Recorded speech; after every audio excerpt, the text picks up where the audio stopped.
Chapter 310. As they walked out of the underground cavern, Atsu came up to greet them.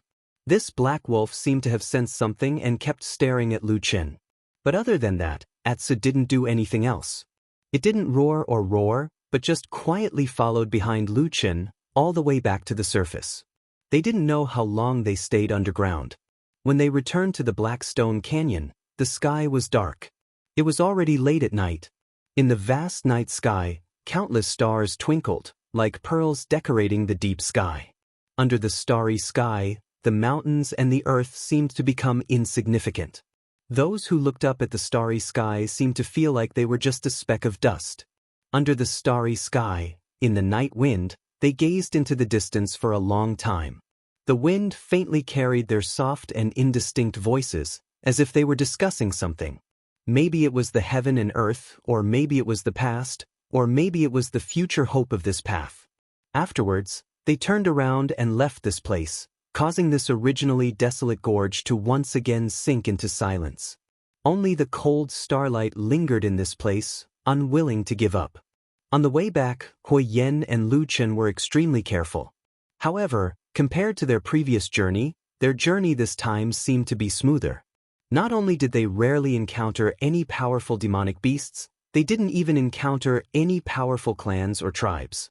As for the incomparably powerful Thundercloud tribe that unexpectedly appeared near the northern border, it seemed to have already left this place, relieving them of one of their biggest worries.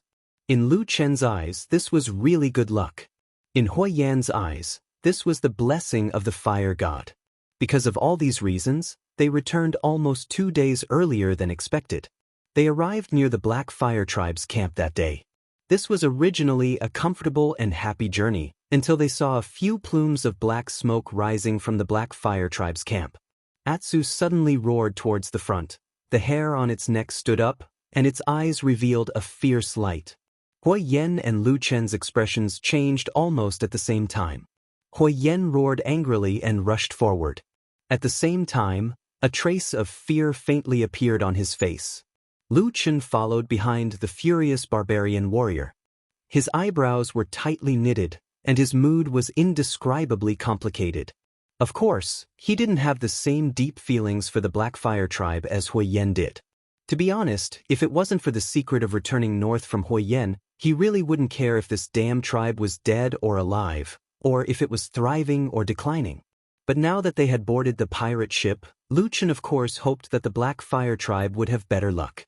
At this moment, Lu Chen didn't know whether to laugh or cry as he looked at the murderous black smoke in front of him. Reviving the Black Fire tribe was an extremely difficult mission. If the Black Fire tribe was destroyed before he took over, that would truly make him want to cry, but no tears would come out. It was obvious that Huiyan had also thought of this. His worry for the tribe drove him to the brink of insanity in his anger and fear. He roared as he rushed forward. Lu Chen, on the other hand, was much calmer as he followed behind him.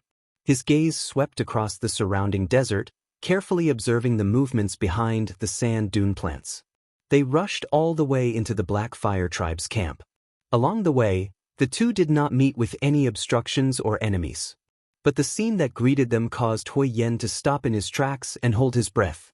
The huge camp of the tribe was in a complete mess. Many houses had collapsed.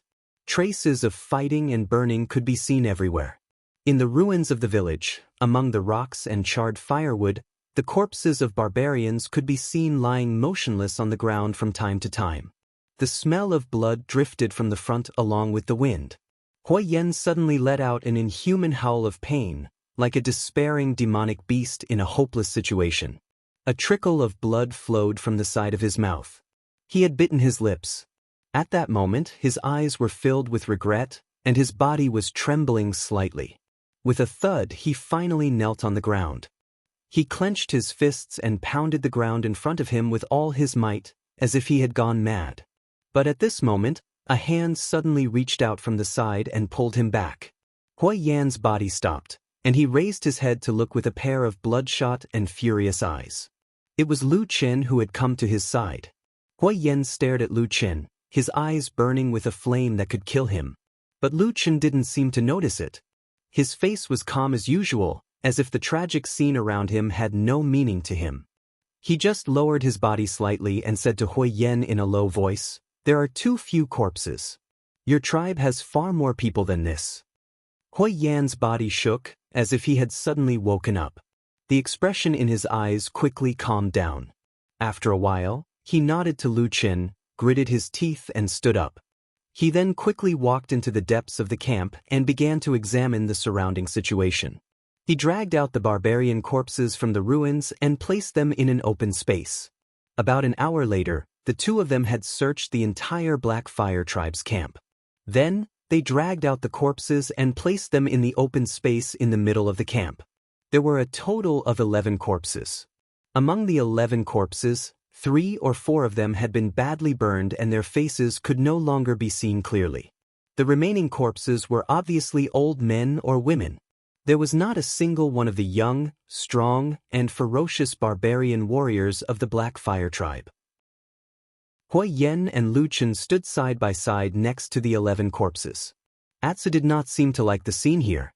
He ran to the sandy ground outside the camp and lay down. A mournful wind blew from the wilderness from afar. Lu Qin turned his head to look at Hui Yen.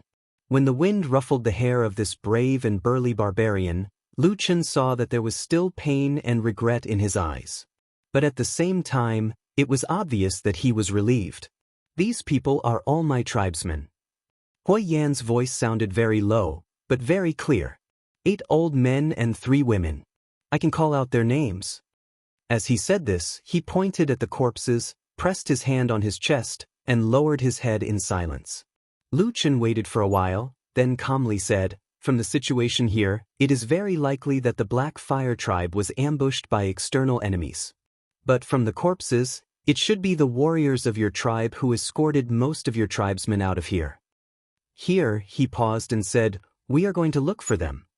Hui Yen glanced at him and said, "Why can't it be another tribe who ambushed and defeated our tribe, and then abducted all of our people?" Lu Qin shook his head and said, "With your usual vision and calmness, there is no way that you can't figure out the reason behind this. You are just confused now. The warriors of the Blackfire tribe are brave and valiant. At least in my opinion, there is no one who is afraid of death. If it really came to that, the number of corpses here today would be 10 times more." Hui Yen closed his eyes and was silent for a long time. Then he let out a long breath and said, "You are right." He stared at Lu Qin and said in a low voice, "It seems that I was right to ask you to be the priest." Lu Qin smiled and said, "I said, these are not difficult things to hide. If it were you, you would be able to see it too. It is just that you are too worried now."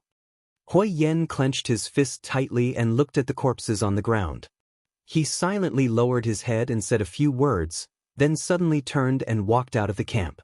At the same time, he said, "Let's go, we will go after them." Lu Qin followed.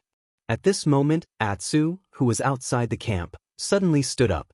After stretching his body, he suddenly faced the vast sky and let out a long howl.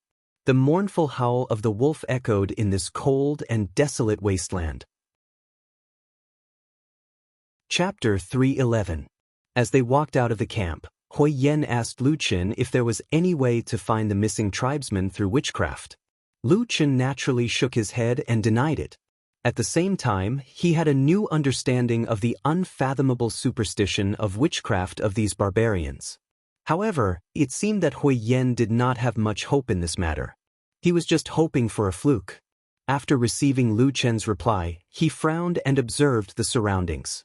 After a moment of contemplation, he led Lu Qin in a certain direction. "Do you have an idea?" Lu Qin was a little surprised and asked beside him. Hui Yen wanted to say something but stopped. He smiled bitterly and said, "It's not easy to survive in the northern part of the wilderness. Normally, every tribe would leave a way out for themselves. There's such a place in front of us. Let's go and take a look first." Lu Qin nodded and felt a little relieved. Since there was such a way out, it was highly likely that most of the Blackfire tribe had escaped. Although he did not have any deep feelings for this tribe, he still hoped that the Blackfire tribe would be well. Otherwise, it would be really embarrassing for the entire tribe to be exterminated right after they accepted the fire god's gift to become the tribe's priest. Not thinking about this matter any longer, Lu Chen quickly thought of another important question. He glanced at Hui Yan and said in a low voice, "Can you tell who the enemy was?" Hui Yan's body paused for a moment. A trace of anger flashed across his eyes, but he shook his head. However, after a moment of silence, Hui Yan said, "It's none other than the other tribes in this land. The Thunder Lizard, the Divine Wood, the Ghost Fox, and the Mountain Spirit tribe that we defeated a few days ago." Lu Chen frowned and said, "The Mountain Spirit tribe suffered heavy losses that day and their priest died. I don't think it's possible. But let's not talk about whether they have the ability or not. At the very least, it makes sense that the Mountain Spirit tribe would come back for revenge. But you don't trust the 3 tribes that fought with the Mountain Spirit tribe that day?" Hui Yan coldly laughed. His face was cold as he said, "We're all living in this barren land. Who can trust anyone else? If there's a chance, I won't hesitate to stab someone in the back." Lu Chen looked at him deeply, then nodded and said, "I see." On the way to the secret hiding place of the Black Fire tribe, Hui Yan, who had gradually calmed down, introduced the situation of the land where the Black Fire tribe was located to Lu Chen, the future priest of the Black Fire tribe. Just as he had said before, because this was the most desolate and harsh place in the southern wilderness, the relationship between the few tribes living here was very subtle. Conflicts between the tribes would occur from time to time. Including the original Mountain Spirit tribe, among the 5 tribes here, the Black Fire tribe had always been in the middle position. It wasn't the strongest, but it wasn't the weakest either. But compared to the glorious history of many years ago, the current Black Fire tribe was, of course, extremely unworthy. This made Hui Yan, a barbarian who cherished his ancestors, feel depressed and humiliated. Among the 5 tribes, there were strong and weak ones, but overall, there wasn't much of a difference. Otherwise, if a tribe was really weak, it would have long been swallowed up by others. And if a tribe suddenly became strong, like the Mountain Spirit tribe not long ago, then the other tribes would band together and attack it. It could be considered a strange and dangerous balance. Lu Chen asked about the situation in detail and then became thoughtful along the way. The 2 of them walked with the Atsu tribe. After about half a day's journey, they arrived at a rare oasis in the desert. But this oasis looked very small. There wasn't much water, and the surrounding forest didn't look very lush, as if it could dry up at any time. There was no one around this small oasis. Occasionally, they would see 1 or 2 lone monsters running from the desert in the distance. They were probably there to drink a few mouthfuls of water. Lu Chen looked at the oasis with some doubt. No matter how he looked at it, although this small oasis could provide some water, it didn't seem like a place that could hide such a large population of the Black Fire tribe. Sure enough, Hui Yan didn't walk directly into the small oasis. Instead, he circled around and walked to the back of the oasis. There were 5 or 6 connected sand dunes there, looking like an uneven sand wall. There were also some protruding rocks buried in the sand, only a small part of them exposed on the ground. Lu Chen followed Hui Yan to the back of the sand dunes and watched him walk all the way to a large rock at the back of the sand dunes. Hui Yan stuck his left hand into the sand and pulled it open. There was a soft rustling sound as the sand flowed. At the same time, a stone slab was pushed open, revealing a black hole. Lu Chen unconsciously took a step forward. At the same time, he cursed in his heart. Did the Black Fire tribe worship the god of fire or the god of earth? Why do they like to dig holes in the ground every day? Looking at the pitch-black cave entrance, before they could even make a move, they heard a few angry curses coming from inside the cave. A few cold lights flashed, and a moment later, 2 figures jumped out, roaring angrily as they slashed at Hui Yan and Lu Chen. Lu Chen took 2 steps back and let them go. He didn't have any intention of fighting back. With Hui Yan around, this kind of thing would naturally be easily settled. Sure enough, Hui Yan dodged the chopping axe and shouted, "Stop, it's me." The 2 barbarian warriors, who were originally full of murderous intent, trembled when they heard this. Then, their eyes revealed a look of surprise as they looked at Hui Yan. They shouted in unison and almost simultaneously rushed forward, hugging Hui Yan and shouting a few words. Their expressions were extremely excited. Hui Yan was also very happy. After all, He didn't come empty-handed. Since there were people here, it was very likely that the other tribesmen were here as well. Even so, he still had to ask them personally.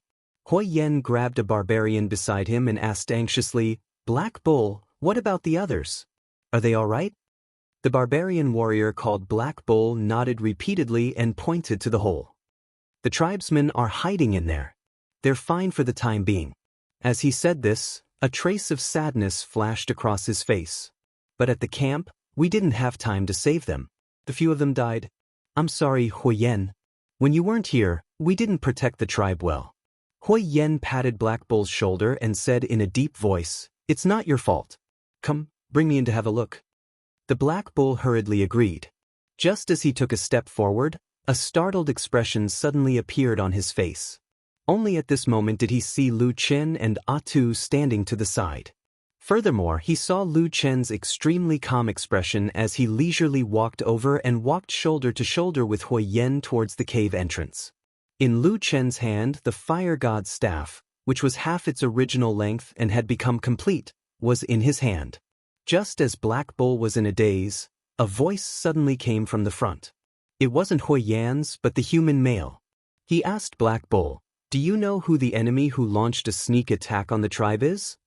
Black Bull opened his mouth but didn't say anything. His expression was a little strange. But at the same time, Hui Yan's dignified voice came again. "Speak. Lu Chen is now the priest of our Black Fire tribe. He's the messenger sent by the Supreme Fire God." Messenger of the Fire God. Priest. The two barbarian warriors, including Black Bull, were immediately stunned. They didn't dare to believe it, but Hui Yan's prestige was extremely high, so they didn't dare to question him. They could only follow behind him with strange expressions on their faces. Only when Lu Chen asked again did they wake up as if they had just woken up from a dream. They replied, "It was done by the Divine Wood Tribe." Chapter 312. Divine Wood Tribe? Hui Yen and Lu Chen glanced at each other, but didn't say anything. The two walked into the cave, and after passing through a narrow passageway, the front suddenly opened up to reveal an extremely spacious cave. At the same time, there were several torches lit, but it didn't make people feel suffocated. It was obvious that there was another unobstructed vent. Most of the people of the Black Fire tribe were gathered here. Hearing the sound of footsteps, someone turned around and immediately saw the tall and sturdy Hui Yen, and immediately cried out in surprise. This movement quickly alerted the other people, especially those tall and strong barbarian warriors in the crowd. They gathered around Yi Shiwen one after another. Their faces were filled with pleasant surprise. Hui Yen walked over, bumping chests and clapping with these warriors. His voice was deep and powerful, and the surrounding people all showed their respect and submission to him. Lu Chen clearly saw this from the side, and could feel that Hui Yen indeed had great prestige in this tribe. Previously, when the Black Fire tribe was ambushed by the Divine Wood tribe, although they suffered a great loss and even lost their camp, on the way back, the tribe's vitality was not damaged, and the elite warriors were almost all alive. In this kind of situation, if Hui Yen was also in the tribe, with his command, it would be hard to say who would win or lose. It was clear that Lu Chen was not the only one who had such thoughts. Many of the barbarian warriors had also mentioned this matter to Hui Yen when he walked past them. Their faces were filled with anger and unwillingness. Hui Yen silently nodded, but didn't say anything and just continued walking forward. And Lu Chen, who had been following behind Hui Yen, also attracted many strange gazes.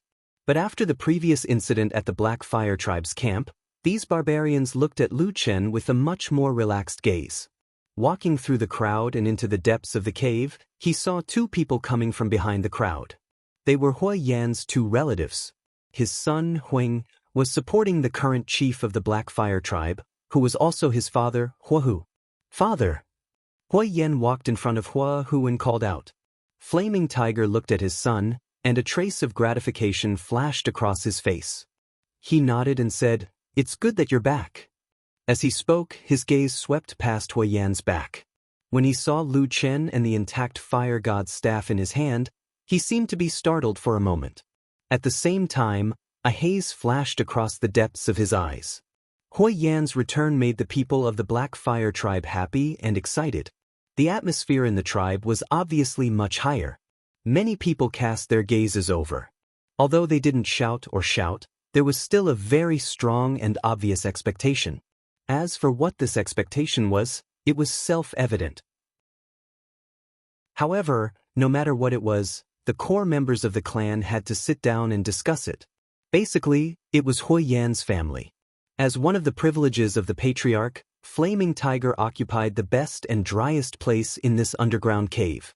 The people around him automatically moved aside, and with the help of the Fire Hawk, Flaming Tiger sat down again. He seemed to be panting a little. Hoi Yan frowned and also sat down in front of the two of them. He looked at his father with a trace of worry on his face and said, "Father, are you all right?" Flaming Tiger forced a smile and said, "That day when we were running for our lives, I was tired for a while. I'm much better now." Then, his gaze turned to the person beside Hoi Yan. As if he didn't care about the surprised and complicated gazes of the surrounding Black Fire tribe members, he directly sat down beside Hoi Yan and openly joined the discussion of the highest core members of the Black Fire tribe, Lu Qin. Flaming Tiger's expression was a little unhappy, but Hoi Yan seemed to ignore it. Moreover, he felt that Lu Qin sitting down was a matter of course. However, this infuriated another hot-tempered youth. Flaming Eagle stood up and said angrily, "What right does this damned human have to sit here? Do you believe that I won't kill you with one strike?" Lu Chen's expression was indifferent. There was no joy or sorrow on his face. He only glanced at the angry brute youth and didn't say anything. Meanwhile, Hoi Yan, who was sitting beside Lu Chen, said in a low voice, "Flaming Eagle, sit down." Flaming Eagle seemed to be somewhat afraid of his father. Although his anger didn't decrease after hearing this, he still sat down hatefully. However, he still stayed close to his grandfather, Flaming Tiger, and faintly felt that he was confronting his father, Hoi Yan. Flaming Tiger looked coldly at the two people in front of him. A barbarian and a human, just sitting together like this, as if there was no gap between them, and their calm and composed appearance made him feel that it was particularly irritating. He looked at Hoi Yan and said, "What's going on? Tell me." Hoi Yan didn't beat around the bush and said straightforwardly, "These days, I brought Lu Qin to the fire god's altar. In the holy land of the altar, Lu Qin has already received the recognition and blessing of the fire god and obtained the great power of the god's inheritance. Now, he is the priest of our Black Fire tribe, and in the future he will guide our tribe to rise and become strong again." He didn't deliberately lower his voice. When he said these words in a loud and clear voice, apart from Flaming Tiger and Flaming Eagle, many of the surrounding barbarians of the Black Fire tribe who were paying attention to what was happening heard at the same time. Suddenly, there was an uproar. Everyone's faces were filled with astonishment, and it was obvious that they couldn't accept this result for a moment. Impossible! Flaming Eagle was the first to roar, and once again stood up suddenly.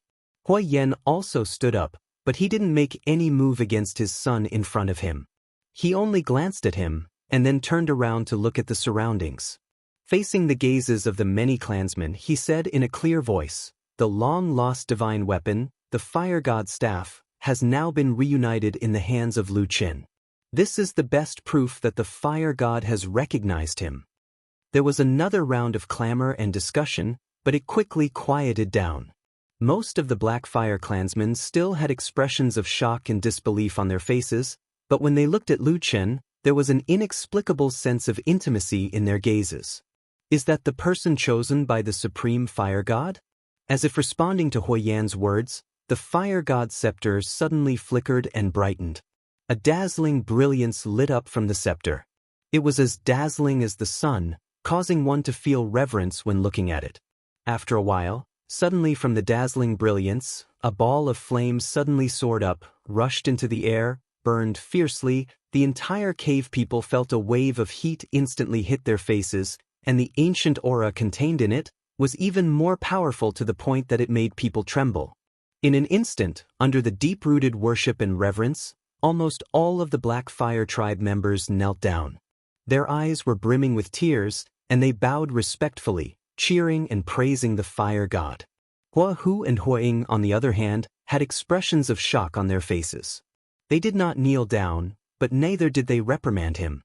On the contrary, Hui Yan, who was standing at the side, had a strange expression on his face. He looked at the fire god's staff, as if he wanted to say something, but stopped himself. This conversation did not reach any conclusion, and ended because of the fire god's staff's radiance. Although Lu Chen's identity was a little strange, in the Black Fire tribe, the fire god was an overwhelming power, not to mention that he had the support of the tribe's chief warrior, Hui Yan. It was also from this day onwards that Lu Chen officially made his debut in the Black Fire tribe. However, when they left, Hui Yan and Lu Chen walked side by side. Taking advantage of the fact that there was no one nearby, Hui Yan lowered his voice and asked Lu Chen, "I say, among the power passed down by the fire god, isn't the most powerful black fire?" Lu Chen smiled as he looked to his left and right, his expression unchanged.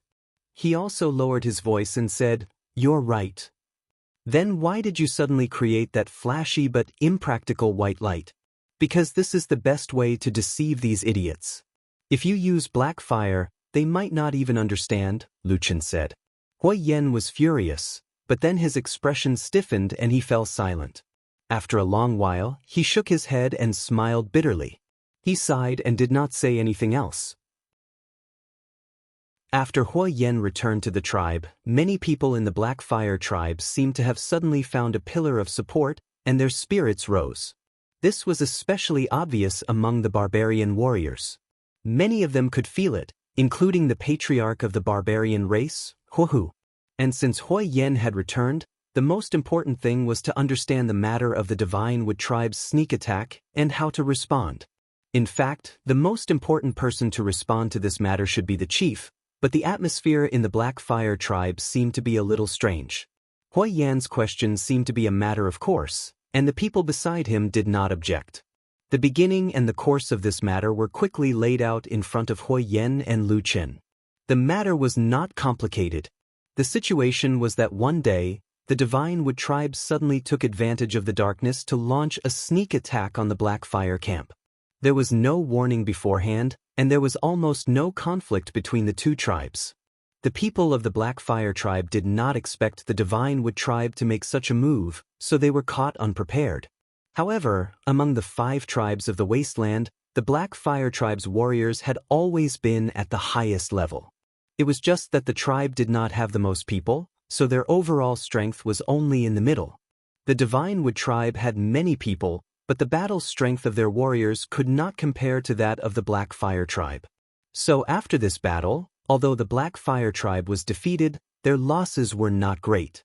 But in the end, they had lost their base, and it was still a very embarrassing matter. Hui Yan listened to this matter with a sullen face.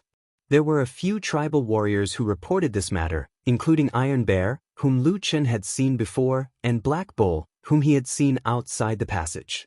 Seeing how close they were to Hui Yan, it was obvious that they were Hui Yan's trusted aides. After listening, Hui Yan looked at these people with a cold face. These strong barbarian warriors looked at each other, all of them looking a little embarrassed. Hui Yan snorted coldly and said, "The warriors of the Divine Wood tribe are all trash. You were actually chased here by those trash. After everything was settled, why didn't you rush back and chop them to death?" The abnormally tall and sturdy Iron Bear raised his eyes and said, "We also thought about it." It was Lu Chen who interrupted and asked calmly, "From what you're saying, someone stopped you from taking revenge." Iron Bear curled his lips and glanced at Lu Chen. "That's right." Chapter 313. Hui Yan naturally didn't take these words seriously when he said that his tribe's warriors had been chased away by trash. It was most likely something he said out of anger. He forgot what he said, so Tai Xiong, He Niu, and the others didn't take it to heart. However, Lu Chen's question hit the nail on the head. Hui Yan's expression changed and became ugly. After a while, he said, "What did father say?" When Hui Yan wasn't in the tribe, there was only one person who could stop these hot-blooded, fierce, and brave warriors. There was no need to guess. It could only be the chief, Huohu. Tai Xiong and He Niu looked at each other with a strange expression on their faces. Lu Chen looked at them from the side. After a while, He Niu opened his mouth and laughed dryly. The chief said that this matter happened in a hurry and the people's hearts aren't stable. Everything will be discussed after you return. Hui Yen was stunned for a moment. Soon after, an expression that didn't know whether to laugh or cry appeared on his face. In the end, he looked at Lu Chen and said with a bitter smile, "Then I'll go find father to discuss this." Tai Xiong and He Miao turned around and left, leaving only Lu Chen and Hui Yen. Hui Yen looked at Lu Chen and said, "Come with me." Lu Chen said, "Your father and your son don't seem to like me very much. Are you sure you want me to go with you?" Hui Yen hesitated for a moment, then took a deep breath and said, "You are already our tribe's priest. In the future, there will be a time when we will meet or fight. You might as well take this opportunity to make things clear and avoid future troubles." Lu Chen calmly nodded, as if he didn't care much about this matter.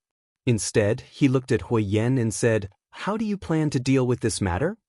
"Of course, we will take revenge," Hui Yen said without hesitation. "In the northern wasteland, if you take a step back, others will take a step forward. If you are a bit weaker, others will be more ruthless. Moreover, if we don't do anything, those clansmen who died in the camp will have died in vain." Lu Chen grunted and said, "It's good that you've made up your mind." Hui Yen turned his head to look at him. Seeing that there was no one around, he inched closer without batting an eyelid. "Do you have confidence in this battle?" Lu Chen smiled and said, "If what you said on the way here is true, as long as I go over to help, we will definitely win this battle." Hui Yen was instantly overjoyed, but after the joy, he still did not dare to completely believe it. He said in a low voice, "Really? Why are you so confident?" Lu Chen spat and jokingly scolded, "I don't want to do this job, but you desperately want to drag me down with you. Now that I'm on the pirate ship, I have no choice but to help you, and you still don't believe me?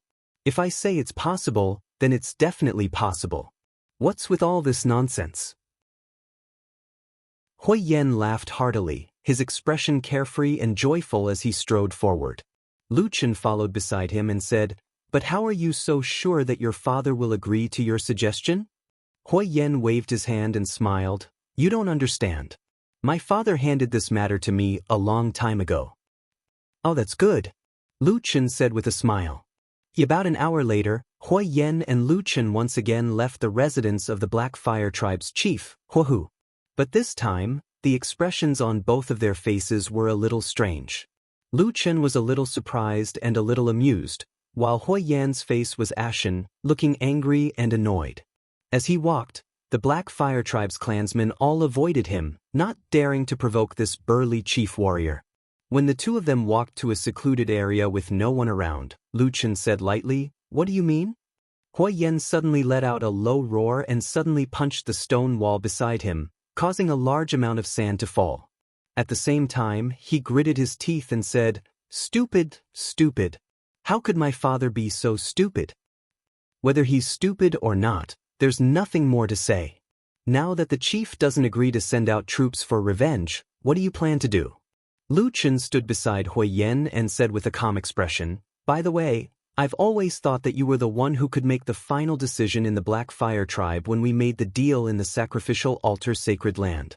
With the current situation, even if the two of us have the ability to reach the heavens, if we really want to strengthen the Black Fire Tribe, won't we?" Hui Yen snorted and said, "My father has been the chief for many years. He knows all the rules of the wasteland. He must have a reason for doing this." Lu Chen said, "Then what is the reason? Please tell me." Hui Yen was speechless. Lu Chen shrugged and said, "In any case, I'm not in a hurry. Do as you see fit." As he said this, he found a clean spot by the wall and sat down. Black Wolf Atsu, who had always been following him, also laid down beside him. Lu Chen stroked the fur on Atsu's head and back, then quickly closed his eyes. Hui Yen stared at him for a while, then suddenly stamped his feet and went back to Hu Hu's residence. In the next 2 hours, many people of the Black Fire Tribe heard the fiercest quarrel between the two of them in history. The quarrel was deafening and chaotic. This quarrel suddenly stopped at the last moment. Hui Yen seemed to have reached the limit of his patience. He strode out of the house and shouted at the people around him. Following which, a large group of tribal warriors arrived at Hui Yan's side almost instantaneously, surrounding him. On the other side, Fire Tiger also walked out. However, he looked much older than before. In fact, he looked even older than he was not long ago. This pair of father and son glared angrily at each other. A choice was immediately placed in the hands of all the people of the Black Fire tribe, especially in the hands of the fierce and valiant barbarian warriors. In the end, this quarrel did not really come to a conclusion, because on that day, when the two of them confronted each other, everyone in the Black Fire tribe saw that almost every barbarian warrior spontaneously stood behind Huiyan. And on Hua Hu's side, only his grandson, Huang, rushed over and tightly supported his grandfather. Then, with a sad look in his eyes, he wanted to help his grandfather back. Huiyan stood in the crowd with a similarly ugly expression. There was also a trace of sadness. But he quickly put aside these thoughts and walked to Lu Chen's side. Lu Chen was resting with his eyes closed, but in reality he was not really asleep. So he quickly stood up and nodded to Huiyan, saying, "You are probably the only one in the world who can confront the barbarian tribe's leader like this, right?" Huiyan coldly snorted and said, "My father will no longer care about this sneak attack. However, we have already made an agreement. If you are unable to help me this time, then it is impossible for you to continue staying in the tribe." Lu Chen laughed, but his eyes revealed a trace of contempt. Then he lightly said, "I have already told you, this battle is basically a sure win. But since I have agreed to help you make the Black Fire tribe strong, then there are some things that I have to do." "What is it?" Huiyan asked. "Don't kill everyone like you did in the city." Lu Chen sighed, saying, "The number of barbarians in the north is already too little. If you want to achieve a faster result, then you naturally have to use some extreme methods." Chapter 3:14. What method? Huiyan's eyes showed some doubt, looking at Lu Chen suspiciously. Lu Chen had no intention of hiding it from him. He beckoned Huiyan to come to his side, and the two of them whispered for a while. Then Huiyan's expression changed, looking unusually ugly. He shook his head, saying, "This won't do." Lu Chen asked, "Why?" Huiyan said, "You are a human, so you don't understand the customs of the barbarians of the wilderness. No one has ever done this before." Lu Chen said lightly, "In the past, no tribe has ever been so weak and still dreamed of restoring the glory of their ancestors, right?" Huiyan was momentarily stunned, unable to speak for a moment. Lu Chen looked at him and said, "You asked me to help you, and I promised I will do my best. Now that the Black Fire tribe is in such a situation, it will be very difficult to revive it. It is inevitable to use some rare methods and take a new path." Huiyan still did not nod in agreement, only sitting next to Lu Chen with his back against the stone wall. From afar, people would occasionally glance at the two of them. One was a burly and fierce barbarian, and the other was a reserved, gloomy, and indifferent human. Their appearances were worlds apart, but for some reason, when the two sat together, there was a strange sense of harmony. After a while, Huiyan said in a low voice, "Is there no other way?" Lu Chen said, "There are other ways, it's not that there aren't any." Huiyan's spirit was immediately lifted, saying, "Let's hear it." Lu Chen said, "Then we'll follow the rules of the tribes in this wasteland. We'll quietly develop and have children. We'll take it 1 year at a time, one battle at a time. With my help, dealing with these small tribes shouldn't be a problem. We'll basically be able to defeat them. But the Black Fire tribe only has a small population. Even if you are given a large territory, you won't have anyone to guard it, right? So I think, in 30 to 50 years, when the tribe's population has increased, the Black Fire tribe will be able to control the northern border wilderness. And then?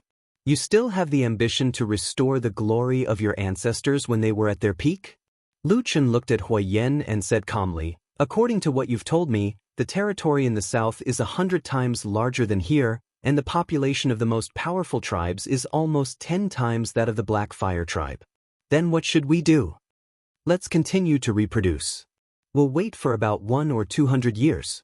If there are no natural or man-made disasters under the protection of the fire god, and there are no attacks from other tribes, and everything is perfect without any mistakes, then when the population of the tribe increases and the number of warriors is enough to fight with those big tribes, maybe we can compete with them. But when that time comes, both of us won't be around anymore, right? Lu Chen continued to describe the beautiful vision of the Black Fire tribe. Huiyan was nodding his head slightly at first, but the more he listened, the uglier his expression became. When he heard the last few words, 100 or 200 years, his entire face darkened. Lu Chen smiled at him and said, "You're unhappy, aren't you? You're not willing, are you?" Then he deliberately pointed at Huiyan and said, "You see, although you're a barbarian and I'm a human, our thoughts are the same. You have the ambition, you want to make contributions, you want to become a hero of the Black Fire tribe. Why should you be a stepping stone for others? If that's the case, who will remember you? And even if you're willing, I won't do it."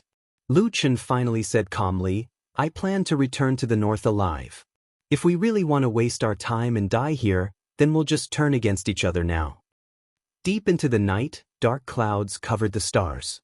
On the desolate plains, a group of people and horses quietly advanced under the cover of the night. Huiyan and Lu Chen walked at the front of this group of ferocious barbarian warriors. Even further in front of them, in the deep darkness of the night, there was a group of black shadows moving silently in the night. 2 dark green lights flashed in the shadows. That was the Black Wolf Atsu. Huiyan looked at the abnormally agile shadow in front of him, his expression somewhat complicated in the darkness.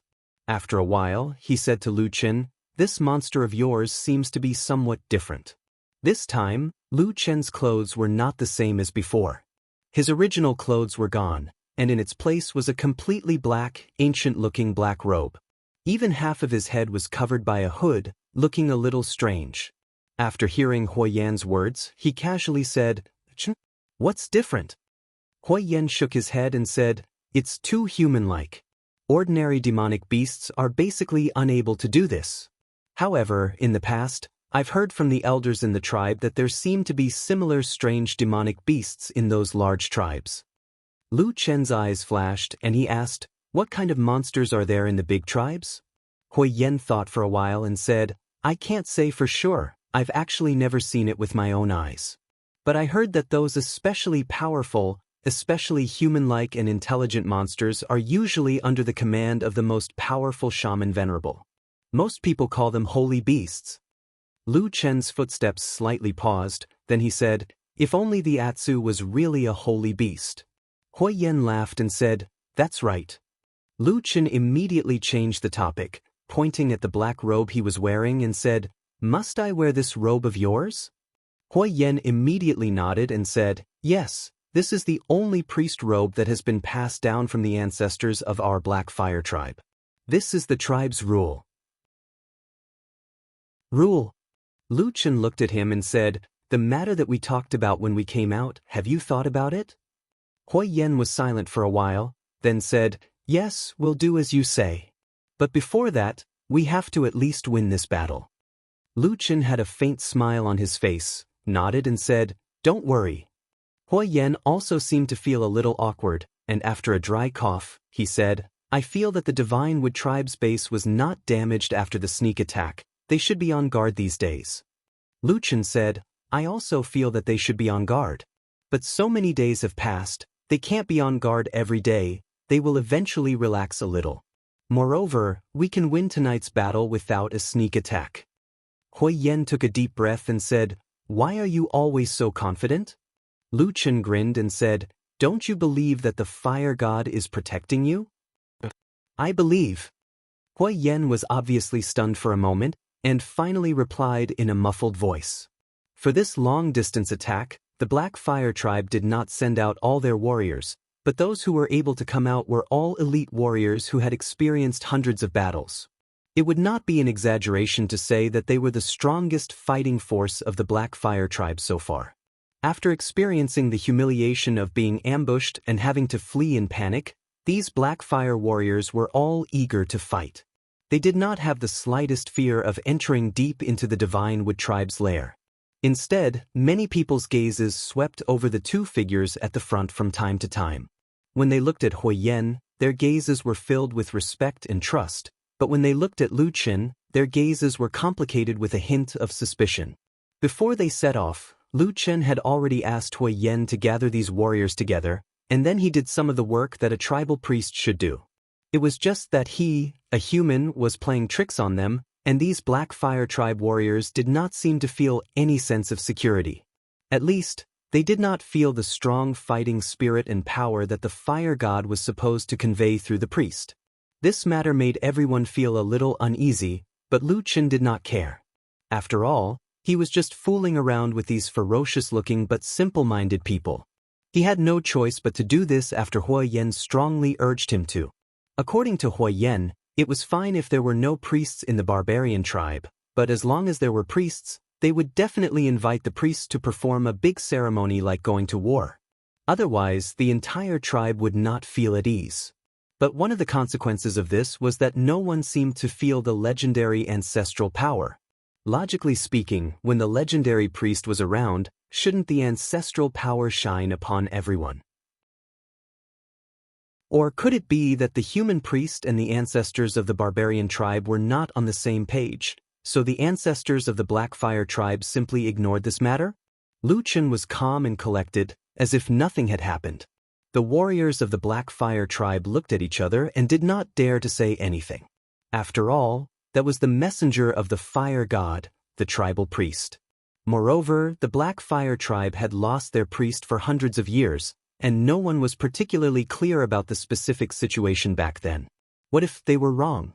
In short, such a group of people came out in such a muddle-headed manner.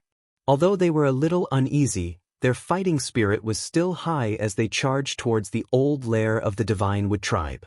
They did not know how long they had advanced like this, until the figure of Atsu, who had merged with the darkness, suddenly stopped and let out a few low howls. Only then did the Black Fire Tribe's troops suddenly stop. In the distance ahead, a camp appeared under the sky. The houses were faintly discernible, and there were some torches burning in the darkness, emitting light. They should be the warriors of the Divine Wood tribe who were on night watch. Hui Yen turned his head to look at Lu Qin, and then waved his hands to both sides. After a moment, all the warriors of the Black Fire Tribe behind them quietly spread out, forming a long line, quietly lurking in the night, and then pulled out their respective blades. The night was silent, and the murderous aura condensed like frost, as if it could chill one's heart. Lu Qin, on the other hand, looked at the shadow of the tribe in the distance and took a deep breath. After a moment, a black shadow walked to Lu Qin's side. It was Atsu, who had appeared like a ghost. Its green eyes seemed to have sensed something, and revealed a rare cold and bloodthirsty emotion. Under the black robe, Lu Qin slowly stretched out his arm, and an invisible wave of air suddenly appeared in front of his chest. After a moment, the Vulcan staff appeared in his hand. He held the staff, moved forward, and pointed at the camp of the Divine Wood tribe. At that moment, a wind suddenly blew over the wilderness. The cold wind blew, as if a demon that had been sleeping for many years had finally awakened. In the dark sky, it stared at the creatures below, revealing a ferocious and silent grin. Chapter 3:15. As one of the 5 largest tribes in the north of the wilderness, the Divine Wood tribe actually had a larger population than the Black Fire tribe. Therefore, the scale of their camp was slightly larger than that of the Black Fire tribe. In fact, among the 5 northern tribes, the Mountain Spirit tribe and the Thunder Lizard tribe had the largest population, while the Divine Wood tribe ranked 3rd. As for the Black Fire tribe, they ranked 4th, and there was not much difference between them and the Ghost Fox tribe. However, despite their small population, the Black Fire tribe's combat power had long been considered to be above that of the Divine Wood tribe. It was second only to the Mountain Spirit tribe and the Thunder Lizard tribe. From this, it could be seen that the warriors of the Black Fire tribe were actually quite fierce. It was precisely because of this that the Divine Wood tribe's surprise attack had caught the Black Fire tribe unprepared and made many warriors of the Black Fire tribe feel humiliated. That night, the cold night wind swept across the land of the wilderness, blowing all the way to the camp of the Divine Wood tribe. The burning torches swayed in the wind and danced in a somewhat frenzied manner, emitting flickering afterimages in the darkness like twisting and convulsing snakes. The warriors on night watch were a little tired and shrank their bodies in the cold wind. Even the strong barbarians would feel uncomfortable in the cold night of the wilderness. Until the sound of the wind suddenly grew louder, suddenly turning into a sharp whistling sound in the pitch-black, ice-cold night. The warriors guarding the gate of the Divinewood tribe suddenly raised their heads and looked forward. But before they could react, the shrill, ear-piercing shriek had already cut through the deathly silence of the night and arrived before their eyes. It was as if a light had suddenly lit up in the darkness. It was the sinister grin of a death god, revealing its sharp fangs that glowed with white light. Terrifying sharp blades rushed over, and in the next instant, there was a muffled sound that made one's entire body tremble. A Divinewood warrior's body was directly sent flying, and on his body, a giant axe had directly chopped into his face. Blood splattered, and the unlucky guy was almost split in half. The warriors of the Divinewood tribe on both sides turned pale with fright. They immediately roared in anger, but their anger was soon covered by even more vigorous and ferocious shouts.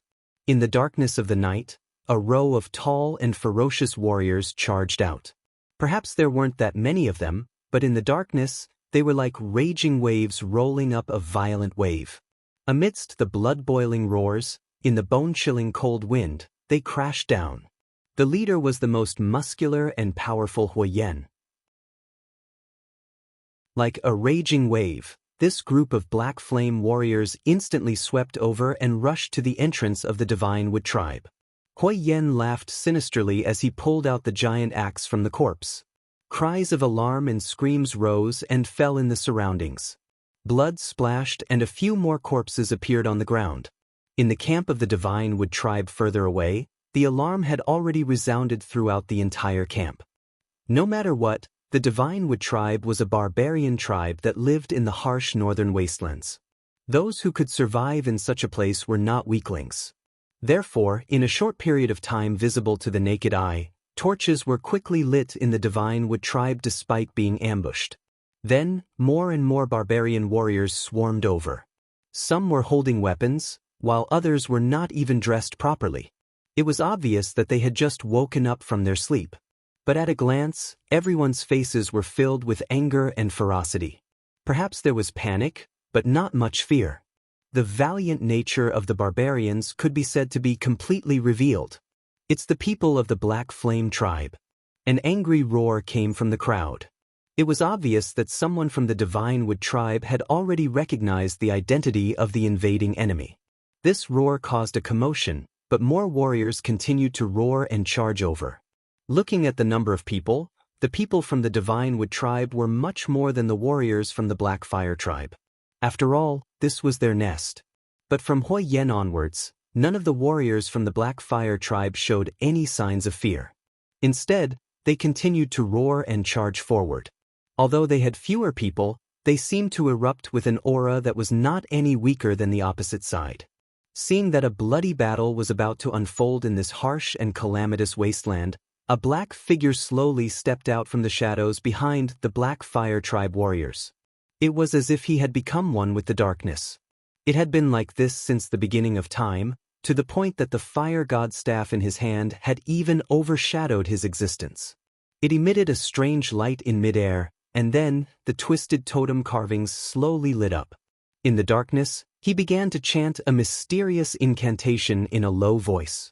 The ancient aura descended from the night sky, like a god or a devil, staring at the crowd. As if there was a response, in the crowd, Huoyan's body suddenly stopped, and then he raised his head towards the sky and roared. His voice was so shrill and loud that no matter if it was friend or foe, everyone was shocked and looked towards him. The tall and sturdy barbarian with the huge axe in his hand suddenly faced upwards and roared. Then, a strange rune suddenly lit up in the middle of his forehead. It flickered with a strange radiance. A moment later, a black flame suddenly rose from the center of the rune with a whoosh. It seemed as if a demon was roaring at the world. Ka-ka-ka-ka-ka. A strange sound that caused one's scalp to turn numb rang out from Huoyan's body. Under the madly dancing black flames, The originally ferocious and wild barbarian's entire body suddenly expanded. All of his muscles seemed to have exploded and swelled to more than double their original size.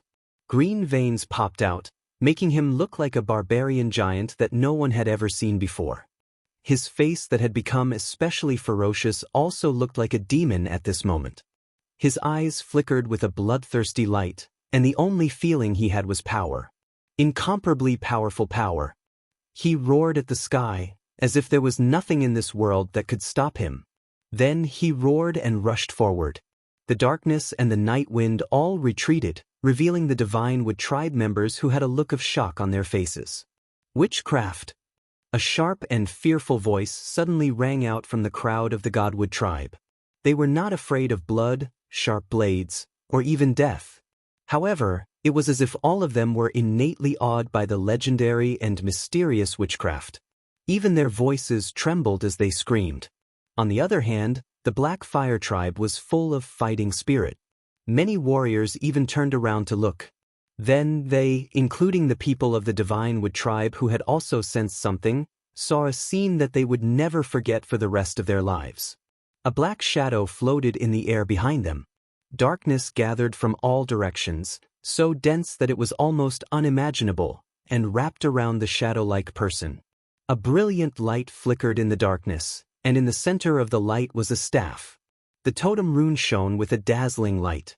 Then, in that instant, the entire staff suddenly shot out an indescribably huge black flame. The black flame burned the sky, as if it was going to burn the night. At the same time, when the black flame shot out, the warriors of the Black Fire tribe on the ground all trembled, and then they roared in anger. Then, the strange phenomenon that happened to Hui Yen also happened to them. Under the night sky, the warriors of the Black Fire tribe all seemed to have turned into ferocious and terrifying demons. Strange totem runes flickered on their foreheads, and black flames spewed out of their mouths. Then, they sneered and roared as they rushed into the crowd of Divinewood tribe. Bright red blood seemed to be the main color of the night from the beginning. When the dripping blood spurted out from the body, it was accompanied by terrifying screams and crazed roars filled with killing intent. Not only did the bodies of the Black Fire warriors become larger after being strengthened by the strange Black Fire witchcraft, their strength also skyrocketed. Many of them had clearly not experienced this before, and many of them were not familiar with this feeling, so they were not very proficient in their movements. However, this didn't affect the outcome of the battle at all. Apart from their strength, their bodies were also several times tougher than before under the blessing of the Black Flames. Although the barbarian warriors of the Divinewood tribe were greatly frightened, they still bravely rushed forward and fought with the Black Fire warriors that looked like ferocious beasts. But very quickly, they discovered that most of their weapons were unable to cause any damage to the Black Fire warriors, while the beastified or demonized Black Fire warriors could easily kill their opponents. Some of the Berserk warriors even threw away their weapons and used their bare hands to tear apart the barbarian warriors that they were fighting. From the beginning of the battle, especially after the Black Fire witchcraft was cast, it suddenly became a one-sided massacre. There were still people in the Divinewood tribe who were stubbornly resisting, but they were still forced to retreat. But at this moment, someone shouted from the crowd, hold on a little longer. This witchcraft can't last for too long." The warriors of the Divinewood tribe who were resisting with their lives seemed to have their spirits lifted, as if they had seen a life-saving straw. They resisted with all their might, while the Black Fire warriors that were attacking and slaughtering did not react at all. Perhaps only the strongest and most ferocious of them, Hui Yen, looked back after smashing an enemy in front of him to death with a roar. That dark shadow was still floating in the dark night sky, hidden in the darkness. No one could see his face or figure clearly. But amidst that strange and terrifying aura, a dark shadow slowly extended from the sky. Gradually, it swept past like a dark cloud, covering a large part of the Divinewood tribe's camp. The light gradually dissipated, and a cold gaze looked down from the clouds. In the depths of those eyes, there were dark flames burning fiercely. In the darkness, he stretched out his hand and pointed at the crowd below. Thus, a cold wind blew, and the wind and clouds swirled. Dark demons swept through the sky, whistling down. Chapter 3:16. Fire was the source of light in the world. It was something that illuminated the darkness. It was warmth, hope, and the beginning of all living things. Even when the flame was burning, it was still warm, bright, and scorching. And if one day, the flame turned black, no longer bright, no longer warm, and even cold, what would happen? On this day, the barbarians of the Divinewood tribe in the northern wilderness saw the result. Darkness engulfed the sky and the earth, pressing down heavily. It surrounded the entire tribe's campsite with the aura of a legendary demon. Then, in the mournful whistling of the night wind, in the depths of the endless darkness, in the shadows that seemed to have solidified, there was suddenly something strange twisting and shaking. Then, it slowly took shape from the darkness, twisting and stepping out. It was a monster that was completely black. It was neither a ferocious demon beast nor was it a stone puppet. It looked to be several dozen meters tall and could barely be considered a human. However, it had 4 heads and 8 arms. Each face was different, but all of them were ferocious, like an evil spirit. Once the strange demon stepped out of the darkness, the entire Divinewood tribe camp immediately fell into a solemn and deathly silence. Not only did the people of the Divinewood tribe retreat in fear, even the witchcraft-demonized warriors of the Black Fire tribe were shocked. Only Hui Yen, who was in the crowd, suddenly had a flash of ecstasy in his eyes after his body trembled. Compared to the other tribal warriors, he had been raised as the successor of the tribe since he was a child. Naturally, he knew more about the history and matters of the Black Fire tribe. The terrifying monster in front of him was a terrifying monster that was summoned by the incomparably powerful shaman during the most powerful era of the Black Fire tribe thousands of years ago. It was called the Shadow Devil. The nature of the Shadow Devil was actually similar to the stone puppet that the Mountain Spirit tribe's shaman had summoned, but in terms of combat power and ferocity, it was far superior to the stone puppet. It was one of the most terrifying creatures summoned by witchcraft in the history of the southern wilderness. Hui Yen had never thought that a human like Lu Chen, who seemed to have just received the inheritance of the fire god, and whose cultivation and strength were not too strong, would be able to suddenly summon such a powerful shadow devil. It was no wonder that this human man was so unbelievably confident before the battle began. Thinking of this, Hui Yen felt the blood in his body boil, as if in that instant, he really saw the hope of reviving his tribe. He fiercely turned around and roared at the enemies in front of him. Waving his giant axe, he charged forward, killing everything in his path. This immediately alerted the surrounding comrades. The warriors of the Black Fire tribe roared out in anger and started killing. Immediately, blood flowed like a river, turning the Divinewood tribe's camp into a terrifying purgatory. At the same time, when everyone's attention was attracted by the shadow demon, the black shadow in the sky silently descended and landed on the ground outside the Divinewood tribe's camp. In the darkness, as soon as Lu Chen's feet touched the ground, he suddenly felt his legs go soft. He staggered forward and almost fell to the ground. Fortunately, at this time, a black shadow suddenly sprang out from the darkness. It was the black wolf Atsu, who directly used its back to support Lu Chen. The Vulcan staff fell on the yellow ground with a "pa" sound. Lu Chen lay on Atsu's body, his face pale as he gasped for breath. After a while, he seemed to be able to catch his breath and let out a long sigh. Atsu looked back at Lu Chen worriedly and called out in a low voice. Lu Chen forced a smile at it, then sat on the ground. After panting a few more times, he opened his mouth and said, "This damned witchcraft, I don't know where it came from. Even a slightly more powerful witchcraft seems to take my life."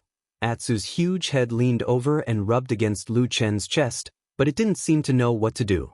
After a while, it lay down beside Lu Chen. Lu Chen looked at the black wolf with a trace of warmth in his eyes. He reached out and gently patted its head, then raised his head to look at the battlefield below. After the terrifying shadow demon joined the battlefield, the Divinewood tribe's desperate resistance instantly collapsed. Almost no one could resist this terrifying demon, especially when a few of the bravest and strongest Divinewood tribe warriors rushed forward but were caught by a single palm. Then, they were torn apart and killed in front of everyone. All the Divine Wood Tribe barbarians seemed to have completely collapsed. No one dared to resist anymore. Everyone was fleeing in fear. The outcome of this battle was completely determined, and it was only a matter of time before it ended. Lu Chen retracted his gaze. Taking advantage of the fact that there was no one around, he casually leaned on Atsu's back and muttered. Then he said in a low voice, "How is this a fire god? It's obviously a death god." The Black Fire Tribe's surprise attack on the Divine Wood Tribe was a complete victory during the night. However, the final battle only ended at daybreak. There weren't many battles in the later stages. Instead, it was more about the Divine Wood Tribe that were almost driven mad by fear.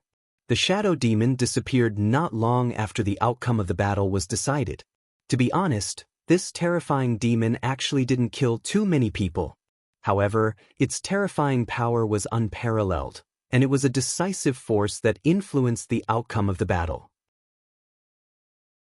At daybreak, the Black Fire Tribe barbarian warriors led by Huo Yan were no longer in a state of enchantment. All of them returned to their normal appearances. But even so, the completely defeated Divine Wood Tribe could no longer put up any resistance. Unlike the sneak attack on the Black Fire Tribe, the Divine Wood Tribe suffered a heavy blow this time. The tribe's camp was in a mess. Blood flowed like a river, and corpses and broken limbs could be seen everywhere. Among the survivors, not many managed to escape. In fact, most of the surviving Divine Wood Tribe members were intercepted by the warriors of the Black Fire Tribe.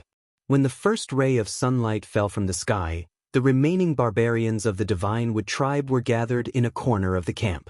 Around them were ferocious-looking barbarian warriors of the Black Fire Tribe. Their eyes were ferocious, and the blades and axes in their hands were still wet with blood. A little further away was the Land of Carnage. Who knew how many lives had been lost there? The originally thriving tribe's camp was now in ruins. Houses and walls had collapsed, and many places still had traces of being burnt. The morning breeze carried a strong smell of blood that made people want to vomit.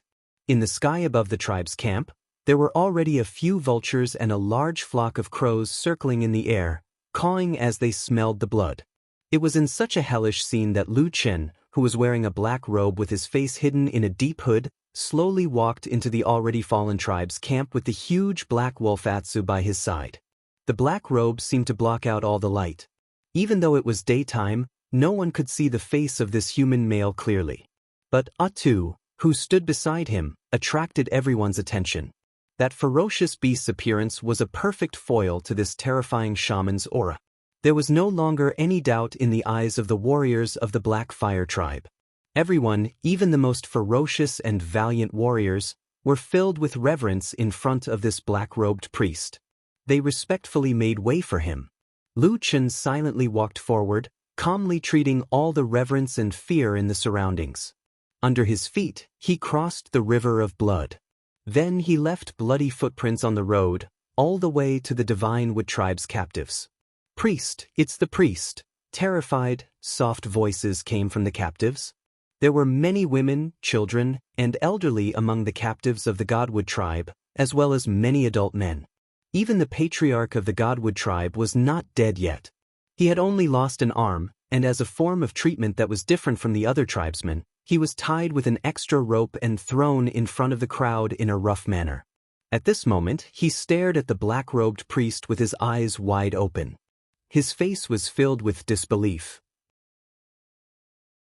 But whether it was Lu Chen or the other warriors of the Black Fire Tribe, no one paid attention to him. Huo Yan stood in front of the crowd and watched as Lu Chen walked over. Then he strode forward, stretched out his hands, and grasped Lu Chen's arm. Then he nodded heavily. "We won," he said. "We won this battle." Lu Chen raised his head slightly and smiled in the shadow of the black hood. Then he said in a low voice, "Didn't I tell you before? We will win. Let's begin." The black-robed Lu Chen said to Huo Yan. The people standing closest to Huo Yan were his two most trusted warriors. One was Iron Bear, and the other was Black Bull. At this moment, they turned to look at Huo Yan. They did not seem to understand what Lu Chen meant. But after this battle, even such powerful warriors like them were filled with reverence for Lu Chen. Hui Yen hesitated for a moment and said in a low voice, "I still think it's very difficult. We barbarians would rather die than betray our ancestors."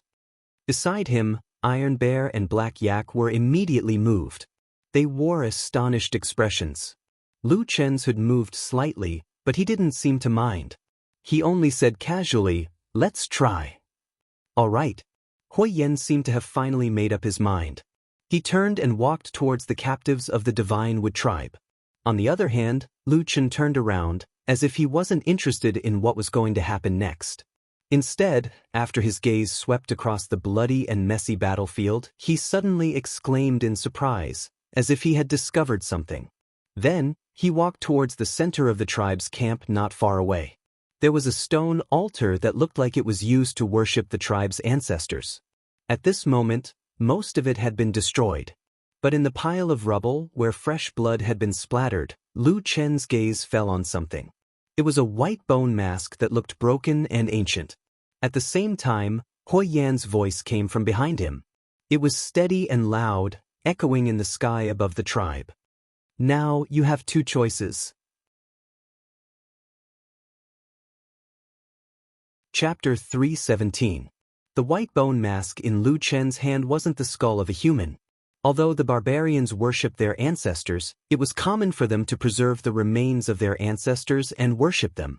However, the thing in Lu Chen's hand had two horns, and the shape of its face was completely different from that of a barbarian. It seemed more like an unknown demon beast. Something that could be enshrined on the altar in the middle of a tribe's camp could be considered rather important to a barbarian tribe. However, Lu Chen couldn't tell the origin of this white bone mask. When he held it in his hand, it didn't feel rough at all. Instead, he felt a warm radiance from the tip of his finger. It seemed that after a long period of time, the material of the white bone mask had quietly changed. It was now almost like jade. Even though the shape of the mask was still a little scary, Lu Chen could no longer feel the dense aura of death from it. He played with the white bone mask for a while, then held it in his hand and walked back. At the same time, Hui Yan's voice was still echoing, and it quickly caused an uproar among the captives of the Divine Wood tribe. Hui Yan explained his intentions very simply to everyone. He gave them two choices. 1. Give up your original worship, throw away everything, and join the Black Fire tribe, becoming a part of the Black Fire tribe. The second choice was death. Of course, this was the idea that Lu Chen had proposed to Hui Yan, and he had tried his best to convince him to carry it out. However, even though Hui Yan trusted Lu Chen, he was still very skeptical of this idea. And it wasn't just Hui Yan. Even the barbarian warriors like Iron Bear and Black Bull all shook their heads when they heard of this idea. To a barbarian tribe, there was nothing more important than the gods and ancestors they worshipped. To overthrow all of this and make them submit to a tribe might be even more difficult than killing them. Hui Yan and the others did not believe that this method would succeed, but Lu Chen insisted on trying. As for the reason, the others did not know, and probably only Hui Yan knew. What Lu Chen wanted was to use the fastest, fiercest, and most direct method to increase the strength of the Black Fire tribe. The biggest problem in front of them was that the population of the Black Fire tribe was too small. If they wanted to return to the peak of their power, they would need to increase their population by at least 10 times. Lu Chen did not have the patience to wait, and Hui Yan did not want to wait any longer. However, the reality was the reality. When Hui Yan told all the barbarians of the Divine Wood tribe about this, there was a moment of astonishment and silence. Then, a loud clamor broke out. It was unknown how many barbarians were cursing and swearing. Their expressions were agitated as if they wanted to rush over and tear this enemy who had slandered their ancestors into pieces. And in front of the crowd, the chief of the Divine Wood tribe roared angrily. With unknown strength, he actually jumped up from the ground, as if he wanted to rush over and die with Hui Yan. But before he could get close, he was kicked away by the tall and burly Tai Xiong, who was standing next to Hui Yan, with a sneer. Bang! The chief of the Divine Wood tribe rolled a few times on the ground like a gourd, his face covered in dirt for a moment. Many Divine Wood barbarians in the crowd looked agitated and jumped up one after another, wanting to fight with their lives on the line. But the warriors of the Black Fire tribe standing at the side immediately suppressed them. Shouts, curses, and sounds of suppression filled the air. In the middle of the crowd, there were people who pulled out their swords and slashed a few times, causing blood to appear. After a while, the group of restless barbarians were finally suppressed. Although Hui Yen had already expected this situation, he still felt somewhat embarrassed. The veins on his forehead were throbbing, and he wished he could directly raise his sword and hack a few of them to death. But at this moment, a hand suddenly stretched out from the side and pulled him back. Hui Yen turned around and saw the black-robed Lu Chen walking to his side. "Don't worry." Lu Chen's voice sounded very calm. Hui Yen snorted and said, "You have also seen the situation, what should we do now?" Lu Chen lightly said, "Let me do it." He took a step forward, his eyes sweeping across the crowd in front of him. For a moment, almost everyone's eyes fell on him. Many of the Divine Wood tribe's captives looked at the black-robed priest with eyes full of hatred and fear. After a moment, Lu Chen opened his mouth and said, "Drag out all the children and women under the age of 8. As soon as these words came out, there was a sudden silence. After a moment, the Divine Wood tribe was filled with curses, while the warriors of the Black Fire tribe looked at each other in dismay. Many people's eyes uniformly looked at Hui Yen, who was standing beside Lu Chen. Lu Chen slightly turned around, also looking at Hui Yen. Hui Yen hesitated for a moment, then suddenly clenched his teeth and said in a deep voice, "Listen to the priest." As soon as he gave the order, dozens of warriors of the Black Fire tribe rushed into the crowd like wolves and tigers, grabbing, pulling, dragging, and pulling. The Divine Wood tribe's crowd was immediately filled with cries and screams. There was no lack of people who fought with their lives on the line, but under the powerful strength of the Black Fire tribe, the result of this resistance was just a few more corpses on the ground. Then, Lu Chen's order was completely carried out. About half of the women and children in the crowd were captured and alone on the other side of the field. These people with the weakest battle strength looked to be shivering with fear on their faces. No one knew what the terrifying black-robed demon was going to do next. But Lu Chen did not let them wait for too long. He quickly made everyone understand his thoughts. These women and children, whether you like it or not, will become a part of the Black Fire tribe. Lu Chen's cold and calm voice reverberated in the camp. Apart from that, there was no other sound. At this moment, even the air seemed to be filled with a sense of coldness and killing intent. If there are men in the family, let them come and claim them. If no one wants to claim them, then directly distribute them to the Black Fire warriors today. Let them go back and serve the Black Fire warriors and give birth to their children. As soon as these words came out, the faces of the Divine Wood tribe on both sides changed, while the warriors of the Black Fire tribe were overjoyed. Many of them laughed out loud. In the southern wilderness, due to the harsh living conditions, murder and looting were not uncommon. Women and children who had lost their protection were indeed often robbed. But it could be said that it was the first time in many years that Lu Chen planned to directly divide up such a large group of women after the war. While the Black Fire tribe warriors were excited, the Divine Wood tribe naturally looked as if they had lost their parents. Many women and children cried out. However, Lu Chen did not care about this. It seemed that his heart was much colder and harder than these barbaric barbarians. Then, Lu Chen directly pointed to the Divine Wood tribe's patriarch who was lying on the ground. His face was covered in blood. He said, "You are the patriarch. Come and identify them first." The Divine Wood patriarch's body swayed, and he looked like he was about to start cursing again. Lu Chen said coldly, "If you don't come over to claim them, you'll be given to my warriors as slaves." The Divine Wood tribe's patriarch gnashed his teeth, but in the end he had no choice but to climb up. Then, under the sorrowful and indignant gazes of everyone, he staggered to the front of the group of women and children and began to claim his own women and children. In this wasteland, the primitive barbarians respected strength, and it was extremely common for men to be superior to women. As the patriarch of the tribe, the Divine Wood tribe's patriarch had actually pointed out 7 women and 2 children. Clearly, he had lived a very comfortable life in the past. The Black Fire tribe's barbarian warriors who were watching with great interest seemed to be filled with jealousy and hatred. A few of them even began to curse, clearly feeling very unbalanced. The Divine Wood Tribe's patriarch knew that the situation was not in his favor, so he did not care. He lowered his head and planned to lead his people back. But at this moment, suddenly, a black figure blocked in front of him. It was that mysterious, terrifying, cold, and ruthless black-robed priest. "Wait a moment," Lu Chen said calmly. The Divine Wood Tribe's camp was instantly silent. Everyone looked over at Lu Chen. The original Vulcan staff had already disappeared. At this moment, the only thing in his hand was the white bone mask that he had casually grabbed.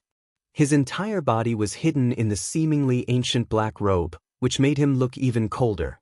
After a moment, the Divine Wood Tribe's patriarch seemed to have plucked up his courage and asked, "What do you want?" "Our warrior leader has spoken just now," said Yi Zichen.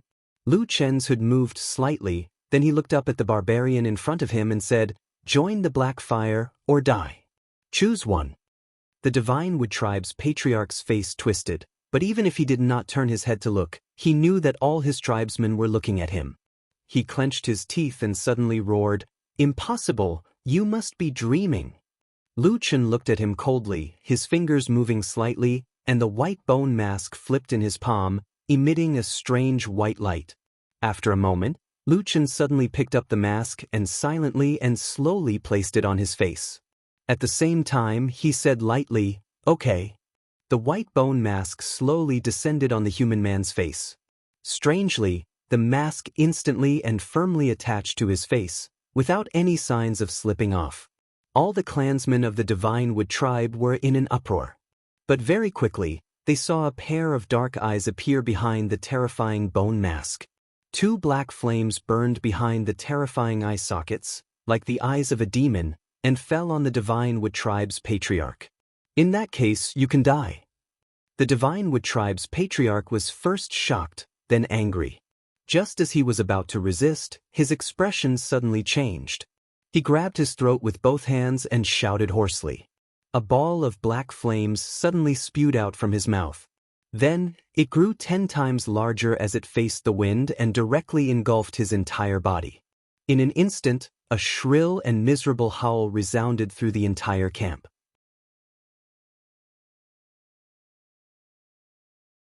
Chapter 3:18. Under the watchful eyes of the crowd, the black flames engulfed the chief of the Divine Wood Tribe. But just like what the black flames had shown in the past, it did not harm the flesh and blood of the human body. Everyone could also see that the chief's body did not suffer any obvious injuries. His flesh and skin were almost completely unharmed in the black flames, as if nothing had happened. However, even though the patriarch of the Divine Wood Tribe was unscathed in the black flames, he seemed to have suffered the most terrifying pain in the world. He howled, roared, and cried, throwing the toughness of blood that all barbarians valued the most to the back of his mind. It was as if the pain he was suffering had completely destroyed his will. In the end, he could not even stand. He fell to the ground, rolling and struggling in pain. In his despair, he even began to beg the terrifying black-robed priest for mercy. However, Lu Chen just stood there, silent and motionless. The black robe covered his figure, and the bone mask covered his face. Everyone could only see his deep, dark eyes and the burning black flames. Just like that, under everyone's shocked and incredulous gazes, the Divine Wood Patriarch slowly died under the condition that his flesh, skin, and clothes weren't burned. His body was extremely twisted, and there were many wounds on his body. But everyone could clearly see that those wounds had been caused by the chief's own clawing. Just what kind of terrifying pain could make a barbarian fall into such a state of despair?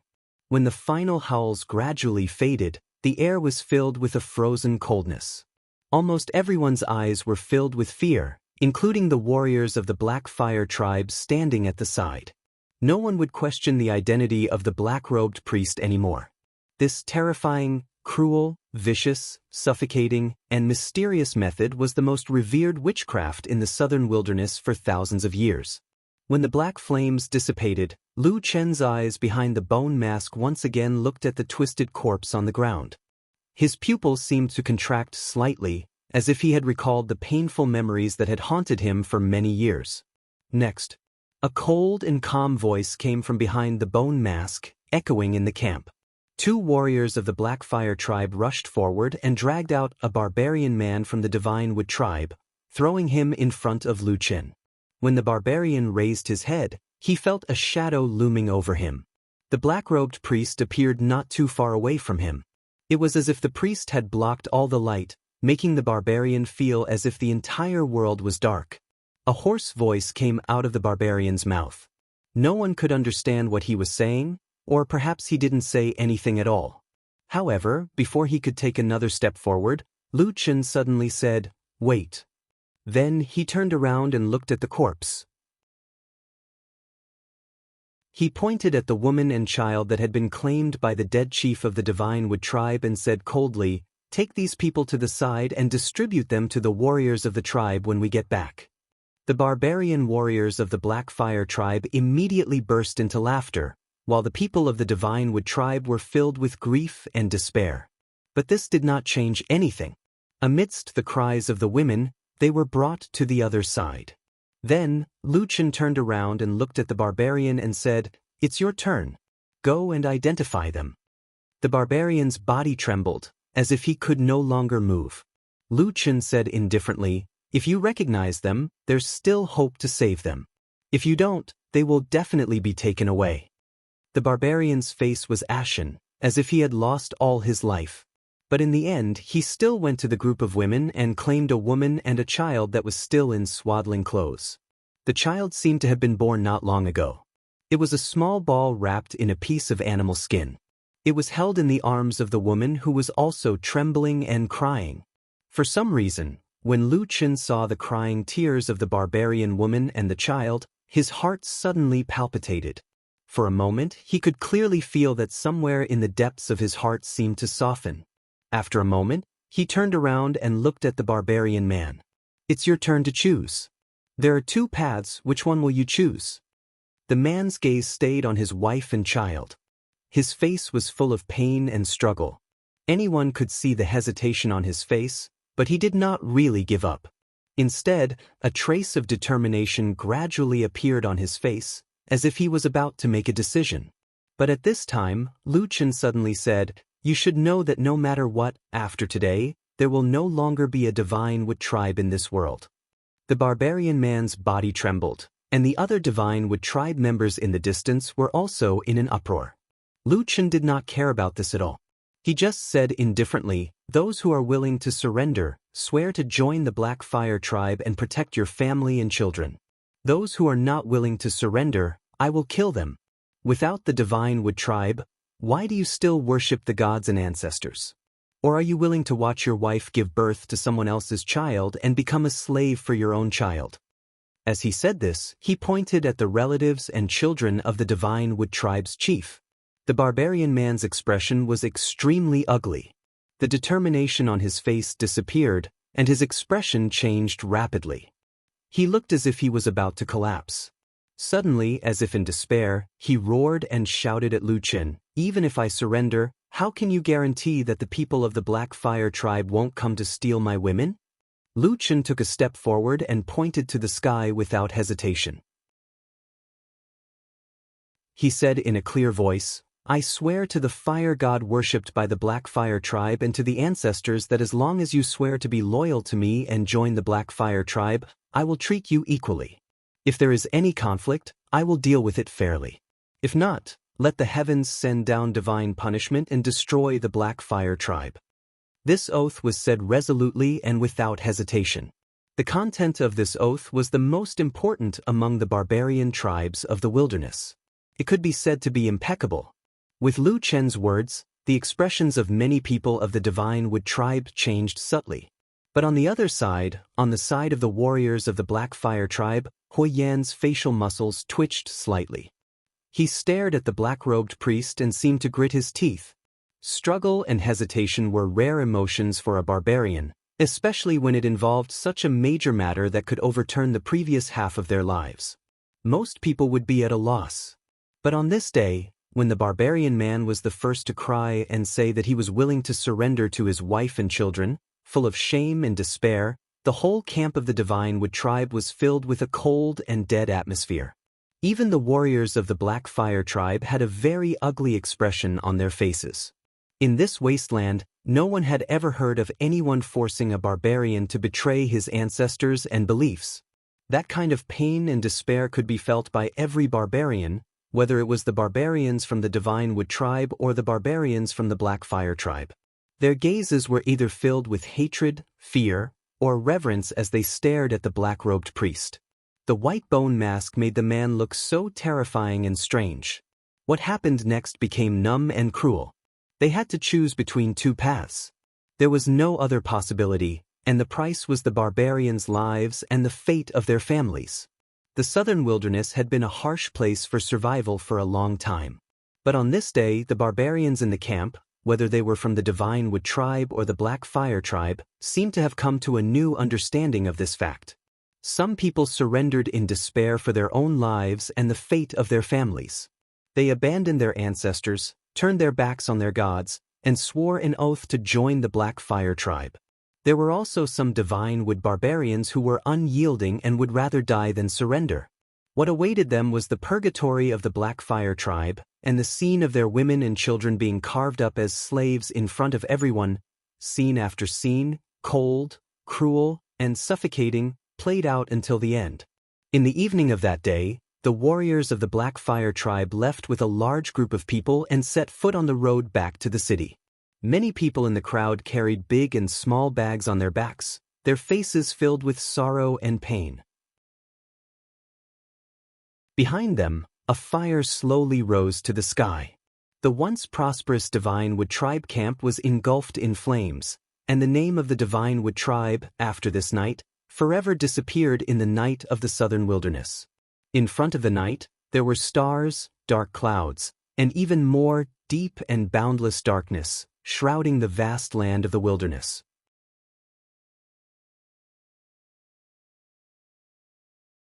Chapter 319. Thousands of years had passed in the southern wilderness.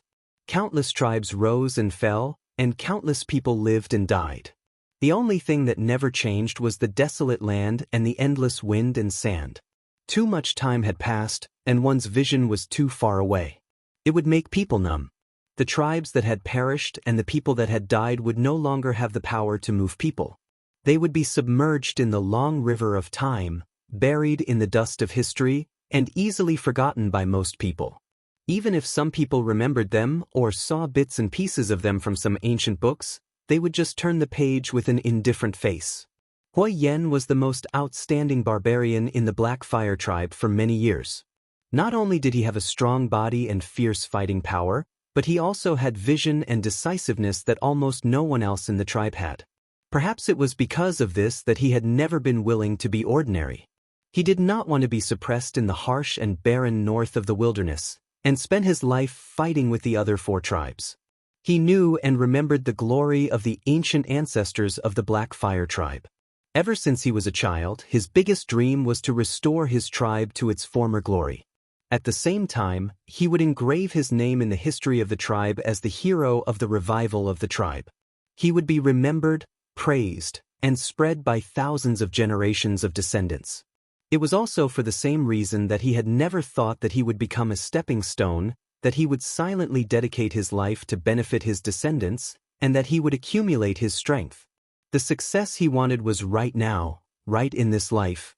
Unfortunately, Huai Yan himself did not possess that kind of powerful power.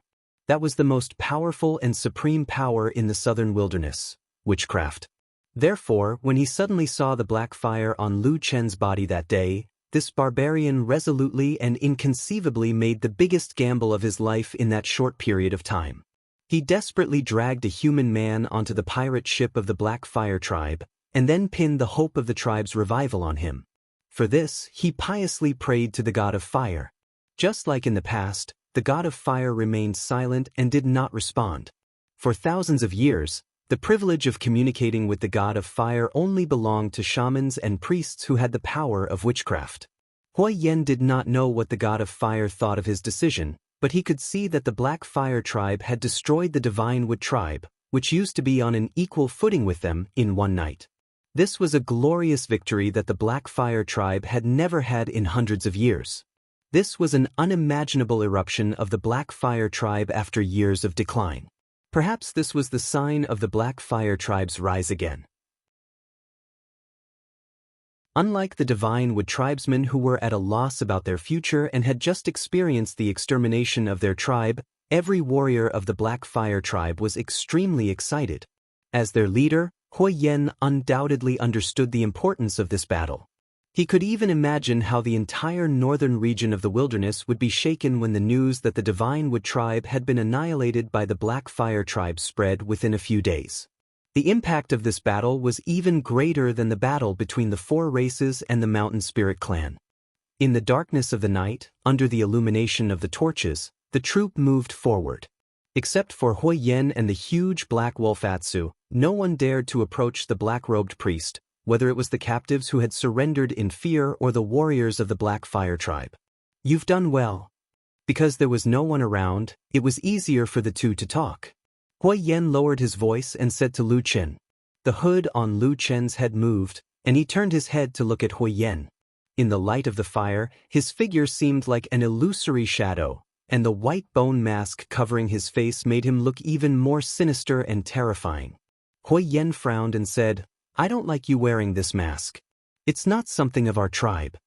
Lu Chen was silent for a moment, and then reached out to take off the white bone mask. When his human face, which was out of place among the people around him, reappeared in front of Hui Yen, for some reason, Hui Yen seemed to be relieved. "That's good," he said. "Are you satisfied with the result of this battle?" Lu Chen asked him. Hui Yen smiled and nodded, saying, "I can't think of a better result."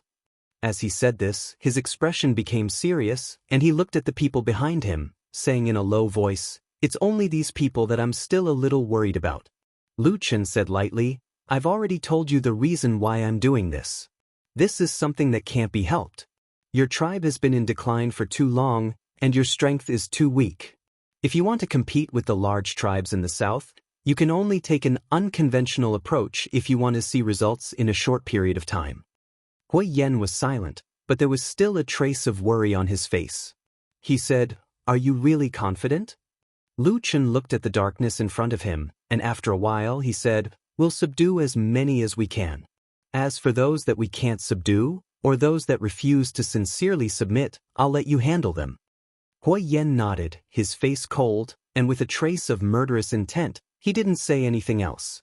As a barbarian and the leader of the tribe, he was used to seeing blood, killing, and death.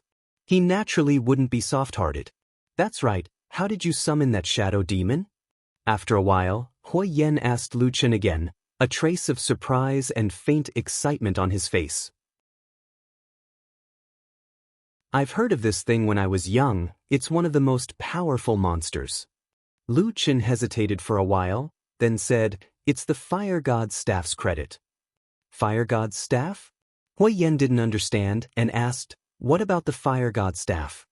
Lu Chen said, "After it returned to its original state in the Fire God altar, you might not have felt it, but I could feel that after the Fire God's staff merged into one, its spiritual power greatly increased, and it also has an unimaginable power. When using the Fire God's witchcraft, it seems to have the effect of amplifying the power by 10 times. What? Even though Hui Yen was already used to being surprised these days at this moment, he still couldn't help but be shocked. Lu Chen seemed to have already expected such a reaction from Hui Yen. He smiled bitterly and said, "That's right. You also know that it hasn't been long since I came into contact with the Fire God's inheritance. There are many witchcraft that I can't use, but with the help of the Fire God's staff, it's much more convenient. This is also the biggest reason why I dared to boast to you that we can definitely win against the Divine Wood tribe." Hui Yen let out a long breath, nodded and said, "I see." Then he revealed a happy expression and said, "If that's the case, as long as you diligently train, your cultivation will increase, and with this God's staff, won't even the shaman?" He didn't dare to continue, but the meaning in his words was very clear. However, Lu Chen shook his head and said, "I feel that this matter isn't as good as you think." Hui Yen was stunned and said, "Why?" Lu Chen said, "I vaguely feel that this kind of powerful effect probably has an upper limit. Once the power of the Black Fire God reaches a certain level, the fire god's staff will no longer have such a powerful help. Otherwise, how many powerful shamans and priests did your Black Fire tribe produce in the past? With just this fire god's staff, you would be able to flatten the southern wilderness and unify all the races in the north. Huaiyan slowly nodded, looking a little disappointed, but he still smiled and said, "You are right. But after so long, there's something I can't figure out." Lu Chen said, "What's wrong?" Lu Chen looked at him and said, "Since the fire god's staff is so powerful, why did the ancestors of your Black Fire tribe split it into two and only brought one half to the north?" He smiled and casually said, "It can't be that the shamans or priests of your Black Fire tribe in that era, when countless barbarian armies attacked the north, secretly decided that they would lose this battle, so they secretly left the fire god's staff behind and left a spark for your Black Fire tribe, right?" Huaiyan was stunned at first, then laughed and said, "How is that possible?" Lu Chen also laughed and said, "That's right, it's impossible. That's why I can't figure it out." Huaiyan shrugged his shoulders and said, "Then don't think about it. Look in front of us. After walking for a while, we should be able to see our tribe's campsite. Father and the rest should be anxiously waiting for us." Lu Chen slightly narrowed his eyes and said, "Let's go back and take a look. I don't know what they will think when they see the Divine Wood tribe people." Huaiyan's face stiffened and he didn't say anything.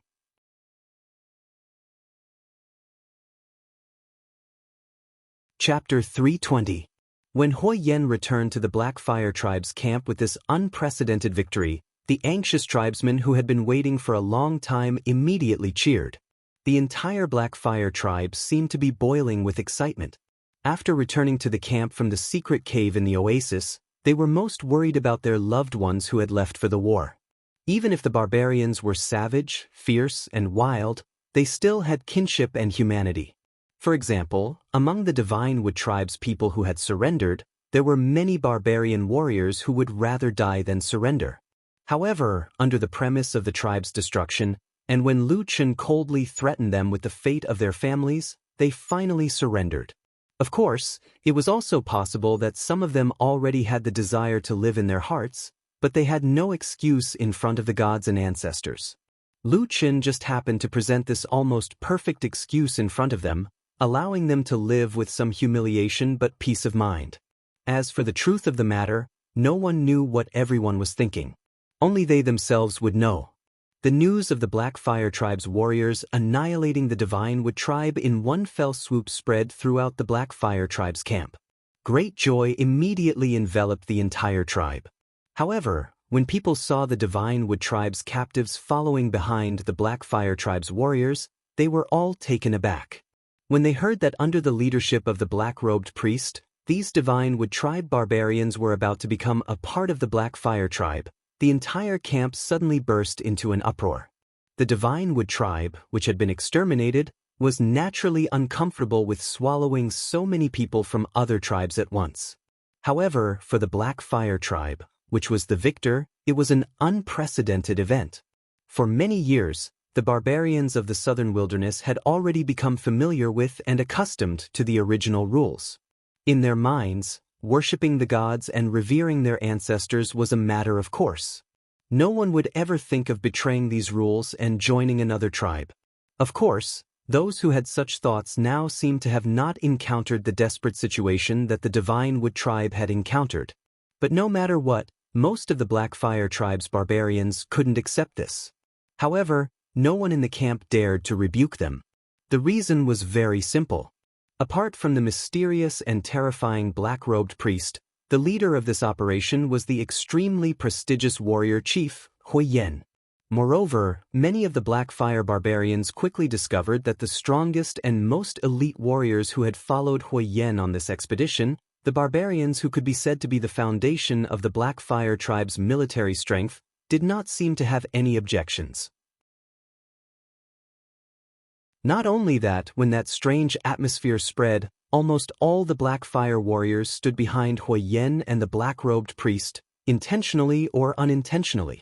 That's right, apart from Huaiyan, there was also the black-robed priest. Every single Black Fire warrior looked at that black figure with awe that they had never felt before.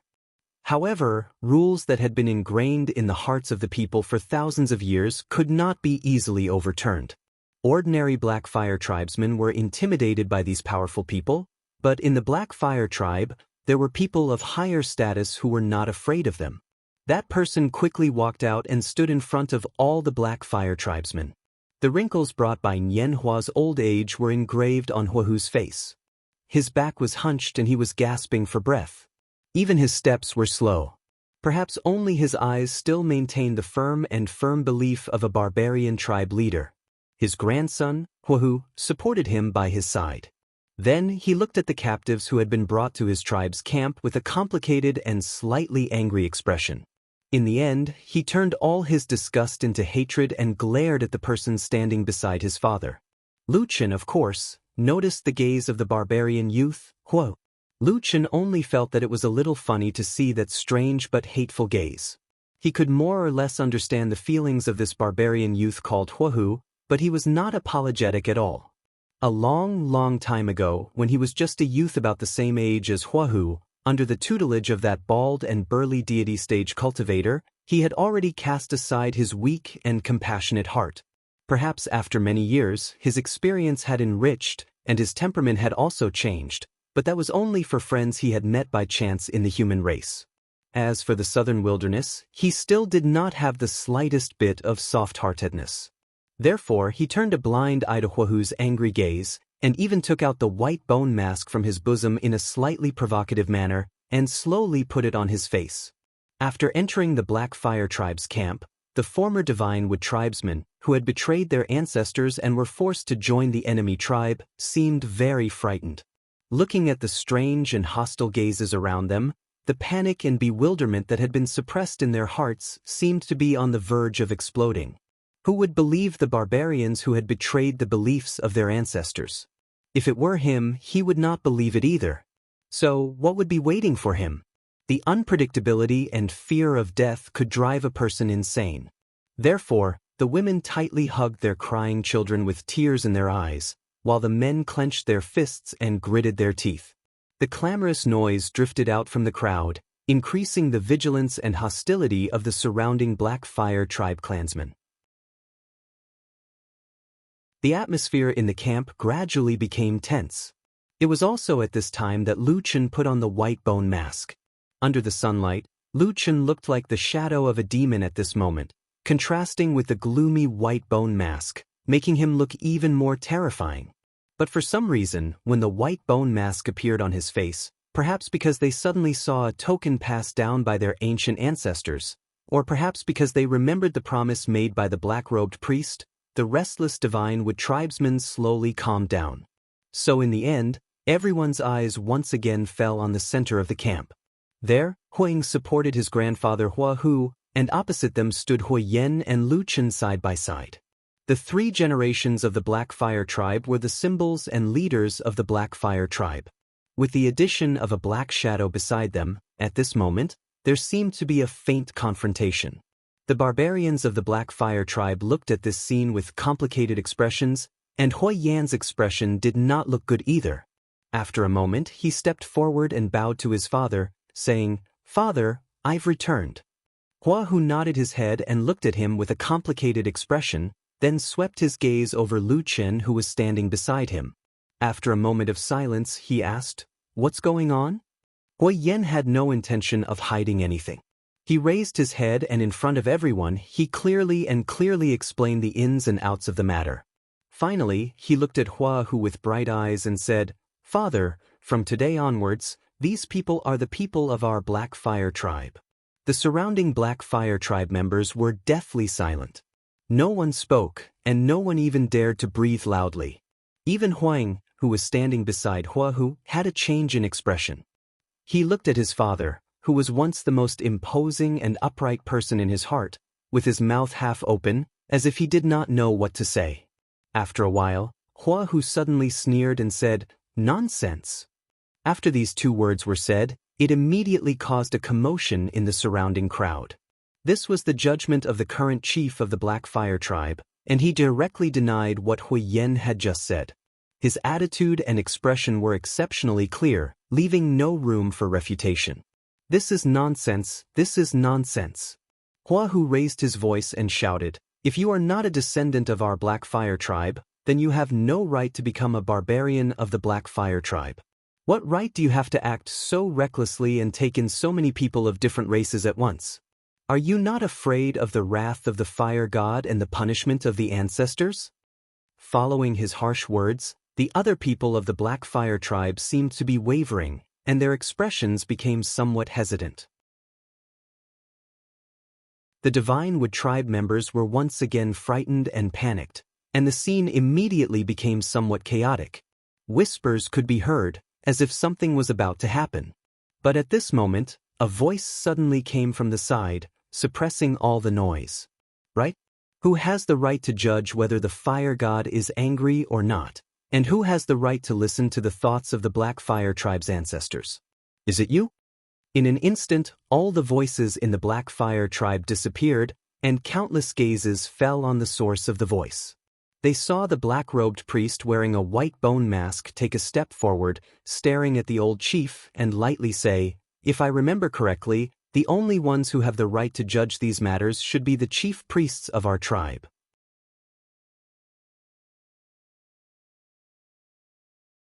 Chapter 321. It was so quiet in the Black Fire tribe's camp that one could hear a pin drop. Everyone's faces were cold and stunned. The only difference was that most of the Black Fire clan members were shocked and worried, while many of the Divine Wood clan members who had been exterminated and captured had expressions of joy on their faces.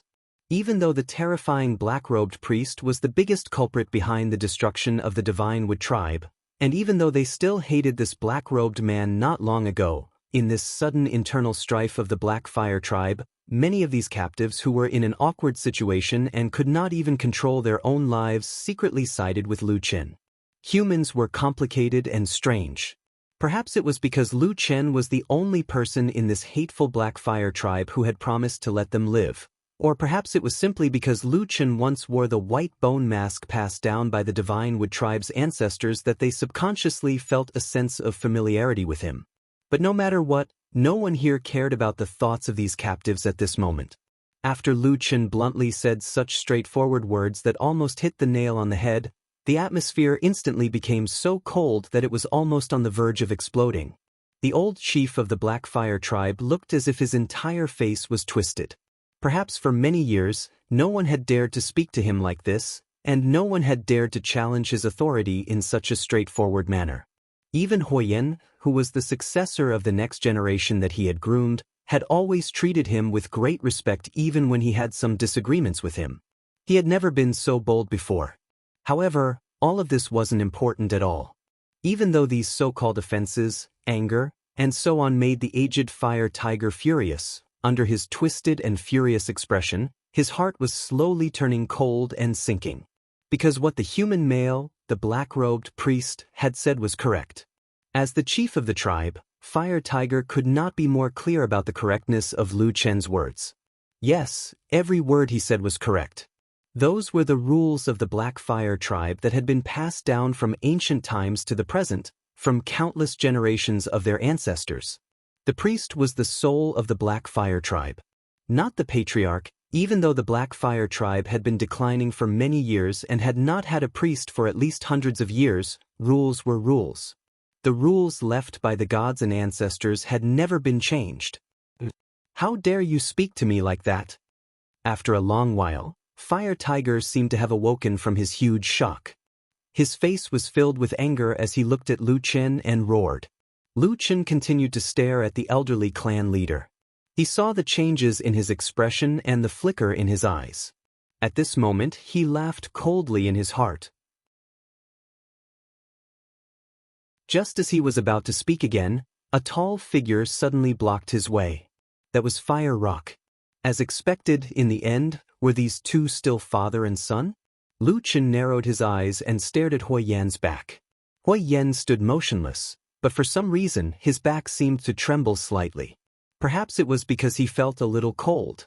However, his face was still looking forward, looking at his father and son who were in a state of rage. Perhaps Fire Tiger could still barely control his emotions, but it seemed as if the young Fire Hawk could no longer endure it. His eyes had already turned red, and a beast-like roar came from his throat. It seemed as if Lu Chen's provocation towards Fire Tiger had completely infuriated him. Thus, even with Huo Yan standing between them, Firehawk was still unable to endure it. Huo Yan noticed Firehawk's appearance and frowned.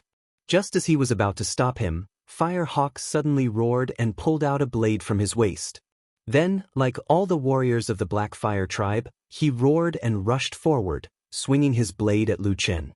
At the same time, he shouted, "Bold bastard, how dare you speak to your grandfather like that? I'll cut you to death." The blade cut through the sky, bringing with it a trace of coldness. The entire situation seemed to be about to escalate at this moment. Lu Chen sneered, the Black Fire tribesmen were shocked, and Fire Tiger reached out to pull him back but was unable to. All the warriors of the Black Fire tribe, without exception, stood in place without moving. No one stopped Firehawk, but no one rushed out to help him either. For a moment, Fire Tiger seemed to have sensed something. His gaze swept across the surroundings, and his expression became more and more unsightly. Huo Yan snorted coldly and frowned. His body moved slightly, looking like he wanted to go forward and stop his son. However, at this moment, everyone in the camp suddenly heard the shrill howl of a wolf. A black shadow suddenly scuttled out from Lu Chen's side like a bolt of lightning, instantly pouncing on the Firehawk who had just drawn his blade and charged over with lightning speed, instantly pinning him to the ground. That was Black Wolf Atsu. The huge wolf body seemed to directly crush the youth's resistance, and Atsu easily pushed him to the ground. Then, with a roar, it opened its bloody mouth with sharp fangs and directly bit down on Firehawk's throat. Everyone's expression changed. No matter what, Firehawk was still the grandson of Chief Hua Hu and the only son of the next chief, Huo Yan. For a moment, only a series of whooshing sounds could be heard. Finally, 7 or 8 figures rushed out and pounced on Atsu. But it looked like it was too late. In the blink of an eye, those huge fangs had already bitten Firehawk's neck. At this moment, Huo Yan suddenly turned around and shouted at Lu Chen, "Stop! Stop!" Almost at the same time, Lu Chen also shouted to stop Atsu. Atsu's movements stopped at this critical moment, but its sharp fangs did not leave Firehawk, whose face had already turned as pale as paper. It pounced on Firehawk's body, and then glanced at Lu Chen from the corner of its eye. Lu Chen ignored it. He did not speak, nor did he make any movements. He only looked indifferently at the burly barbarian in front of him. After a moment, he said, "What do you want to do?" Huo Yan gritted his teeth. After a moment, he said in a low voice, word by word, "He is my son." Lu Chen did not speak, and only quietly looked at him. Huo Yan's gaze also met his without flinching. Just like this, after an unknown amount of time, Lu Chen slowly nodded, then took a step forward and walked past Huo Yan. When he reached Huo Yan's side, he waved his hand. Atsu growled and finally let go of the barbarian youth. It trotted all the way back to Huo Yan's side. At the same time, Lu Chen used a voice that only Huo Yan could hear and said, "He is your son, but he just attacked a tribal priest. Do you still remember the consequences of this kind of reckless behavior a few hundred years ago?" Huo Yan silently stood where he was. His expression was abnormally ugly, but he did not say anything. He only watched as Lu Chen walked away. The conflict within the Black Fire tribe suddenly stopped, and then the entire tribe camp seemed to have regained its peaceful and joyful atmosphere. However, whether it was the Black Fire tribe members or the large number of Divine Wood captives, they could all feel the faint undercurrent under the calm surface.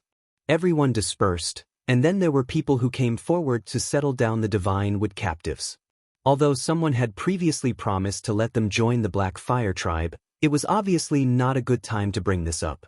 After the sky turned dark, in the northeast corner of the camp, in a stone house that had been specially cleared out, Atu the Black Wolf laid at the door, while Lu Chen leaned against the window, looking at the moon that had just risen in the night sky. Apart from the two of them, there was another person in the house. It was Huo Yan. He was sitting not far from Lu Chen, looking somewhat silent. Lu Chen retracted his gaze from the slowly rising moon and looked at Huo Yan, saying, "What are you thinking about?" Huo Yan was silent for a moment, then said, why did you deliberately do that in front of the entire tribe? Lu Chen lightly said, according to the rules of your tribe, I am now a priest. What do you think a tribal priest would have done in that kind of situation? Hui Yen did not speak. Lu Chen sneered, saying, if it was any other priest or shaman in the history of the Black Fire tribe, if they met someone who dared to offend them like today, then your son would already be a dead man. He waved his hand, saying calmly, you know, I was lenient because of you. Hui Yen said with some difficulty, you have to give them a little more time so that they can accept these things now. What you and I lack the most is time, Lu Chen said bluntly. I did what I did because I had no other choice. Hui Yen said, but if you continue to be so strong with such powerful witchcraft, sooner or later, your prestige in the tribe will even surpass mine. Lu Chen stared at him and after a moment said, you are starting to worry about me? Hui Yen was silent for a long time, then slowly nodded, saying, yes. I never thought that in the cultivation of the Black Fire spiritual power, you would advance so much in such a short time. He looked up at Lu Chen, saying, with your intelligence and the Black Fire witchcraft, I think, it won't be long before the Black Fire tribe is completely under your control. Am I right? He looked at Lu Chen, saying word by word.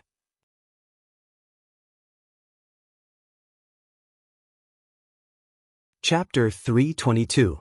The room was very quiet. Neither Lu Chen nor Hui Yen spoke for a long time. Atsu's huge body completely blocked the door. It didn't look like a monster, but more like an overfed dog. It glanced at the people in the room tiredly and yawned. It seemed to be bored and slowly narrowed its eyes. Do you know what you're saying? Lu Chen looked at Hui Yen and said calmly, you're actually worried that a human will steal the entire Black Fire tribe? Hui Yen shook his head and said, you're not a normal human. You're now the messenger of the fire god, the priest of our Black Fire tribe. For thousands of years, we barbarians have long been used to obeying the orders of shamans and priests. As long as you truly gain the respect of the entire tribe, then they will definitely listen to your orders, and from then on, obtain supreme power. Then what do I want this power for? Lu Chen suddenly interrupted him and asked Hui Yen. Hui Yen was silent. Lu Chen laughed coldly and said, don't forget, from beginning to end, it was you who dragged me into this. I have no interest in your barbarian games or things like reviving glory. How about this? If you're really worried, then tell me how to return to the north. I'll immediately leave this place and let your Black Fire tribe sleep peacefully. How about that? Hui Yen thought for a while, then looked very seriously at Lu Chen and said, you can't leave. Lu Chen rolled his eyes and said unhappily, if I didn't know that you're a fanatic believer of the fire god, then no matter how I force you, it'll be useless. Otherwise, I would really want to cast a Black Fire curse on you and let you have a taste of that. Although Hui Yen was brave, he couldn't help but frown when he heard those words. He looked at Lu Chen with a complicated expression and said after a moment of hesitation, speaking of which, didn't you make a promise to the Divine Wood tribe that you would personally guarantee their fate? Why do you want to leave this place so soon? Have you ever thought that after you leave, won't they all fall into a miserable fate after being abandoned by you? In this way, isn't it breaking your oath? What's there to be afraid of? When I swore that day, I only talked about the Black Fire tribe, not myself, Lu Chen replied calmly. Hui Yen was momentarily speechless. After which, he looked at Lu Chen's expression and bitterly laughed for a moment. However, he shook his head and said, forget it, let's not talk about this. There's something I need to discuss with you. Lu Chen said, what is it? Speak. Hui Yen said, you are now an official priest of our Black Fire tribe. Please don't say that. Lu Chen waved his hand and said, your father, the current chief of the Black Fire tribe, hasn't acknowledged me yet. My position isn't stable. Who knows, I might be removed in 2 or 3 days. Hui Yen sighed and said, my father still can't understand our thoughts and methods for now. But don't worry, as long as I'm here, he will always stand on your side. Moreover, I don't believe that you can't see that after the battle at the Divine Wood camp, the strongest and most elite warriors of our tribe have already accepted you. They are especially respectful towards you. Lu Chen laughed and said, That's because they received more women and servants after the battle, right? That's also because your witchcraft is so powerful. We, the barbarians of the southern wilderness, are born to respect the strong. Lu Chen smiled and didn't say anything. Hui Yen continued, as for my father, you don't have to worry about him. I will often go over to discuss these matters with him. No matter what, it is the will of the fire god to cooperate with you. I have no doubt about this. No matter what, I will carry this matter to the end. Lu Chen looked deeply at him. A strange light seemed to flash in the depths of his eyes. Hui Yen paused for a moment, then said to Lu Chen, let's not talk about these troublesome matters first. But I have discovered that you seem to be missing one person. Lu Chen was startled and said, missing who? Hui Yen said, missing someone to serve you. You are now a priest of the tribe. Your identity and status are different from others. You should find someone to help you with the daily chores of cleaning the house and preparing meals. No need, it's too troublesome. Lu Chen immediately shook his head and wanted to decline. But Hui Yan's expression was resolute. He stood up and walked out. At the same time, he said, leave this matter to me. I will help you find a satisfactory and hard-working person. You don't have to worry about this. How could Lu Chen not care? He spent his days alone with the Atsu. He wasn't afraid of any secret matters being leaked. If there was suddenly a barbarian by his side, wouldn't his hands and feet be tied? But Hui Yen seemed to be an impatient person. After saying those words, he strode out of the house. In the blink of an eye, he disappeared. Lu Chen chased to the door. When he looked outside, he could no longer see Hui Yan's back. Lu Chen looked up at the sky. After a moment, he spat out a mouthful of impure air. He smiled bitterly and said, forget it, let's leave it be. Hui Yen fulfilled his promise the next morning. He brought the person he wanted to the door of the stone house that Lu Chen lived in. Last night, the mysterious and terrifying black-robed priest didn't seem to do anything strange. He just sat quietly under the wall of the house. His big black wolf was still loyally lying on the ground in front of the door, watching the people coming and going in the camp. For thousands of years, Lu Chen was the first human to come to the southern wilderness. So Hui Yen certainly couldn't find another human to serve him. So, the person that Hui Yen brought over this morning was a barbarian. It was a female barbarian. She looked to be about 18 or 19 years old. She was still very young, but her expression seemed to be full of grief. When she looked at Lu Chen, her gaze seemed to be very complicated. It seemed that she was thinking about how to avenge the deaths of her clansmen, how to secretly get rid of this incomparably cruel black-robed priest. Lu Chen stared at the woman for a while. Then he turned around and walked to Hui Yan's side. He glared at him and sneered, "Are you afraid that I won't die fast enough?" Hui Yan heard this and said, "How could there be such a thing?" Lu Chen pointed at the young body that was kneeling on the ground and sneered, "This woman is clearly a young woman that no one in the Divine Wood tribe has claimed. Why did you send her to me? What do you want? Let her serve you." Hui Yan laughed loudly.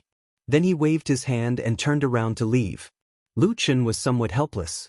He was about to say something when he turned around and looked at the young barbarian. He sighed and asked, "What is your name?" "My name is Yi."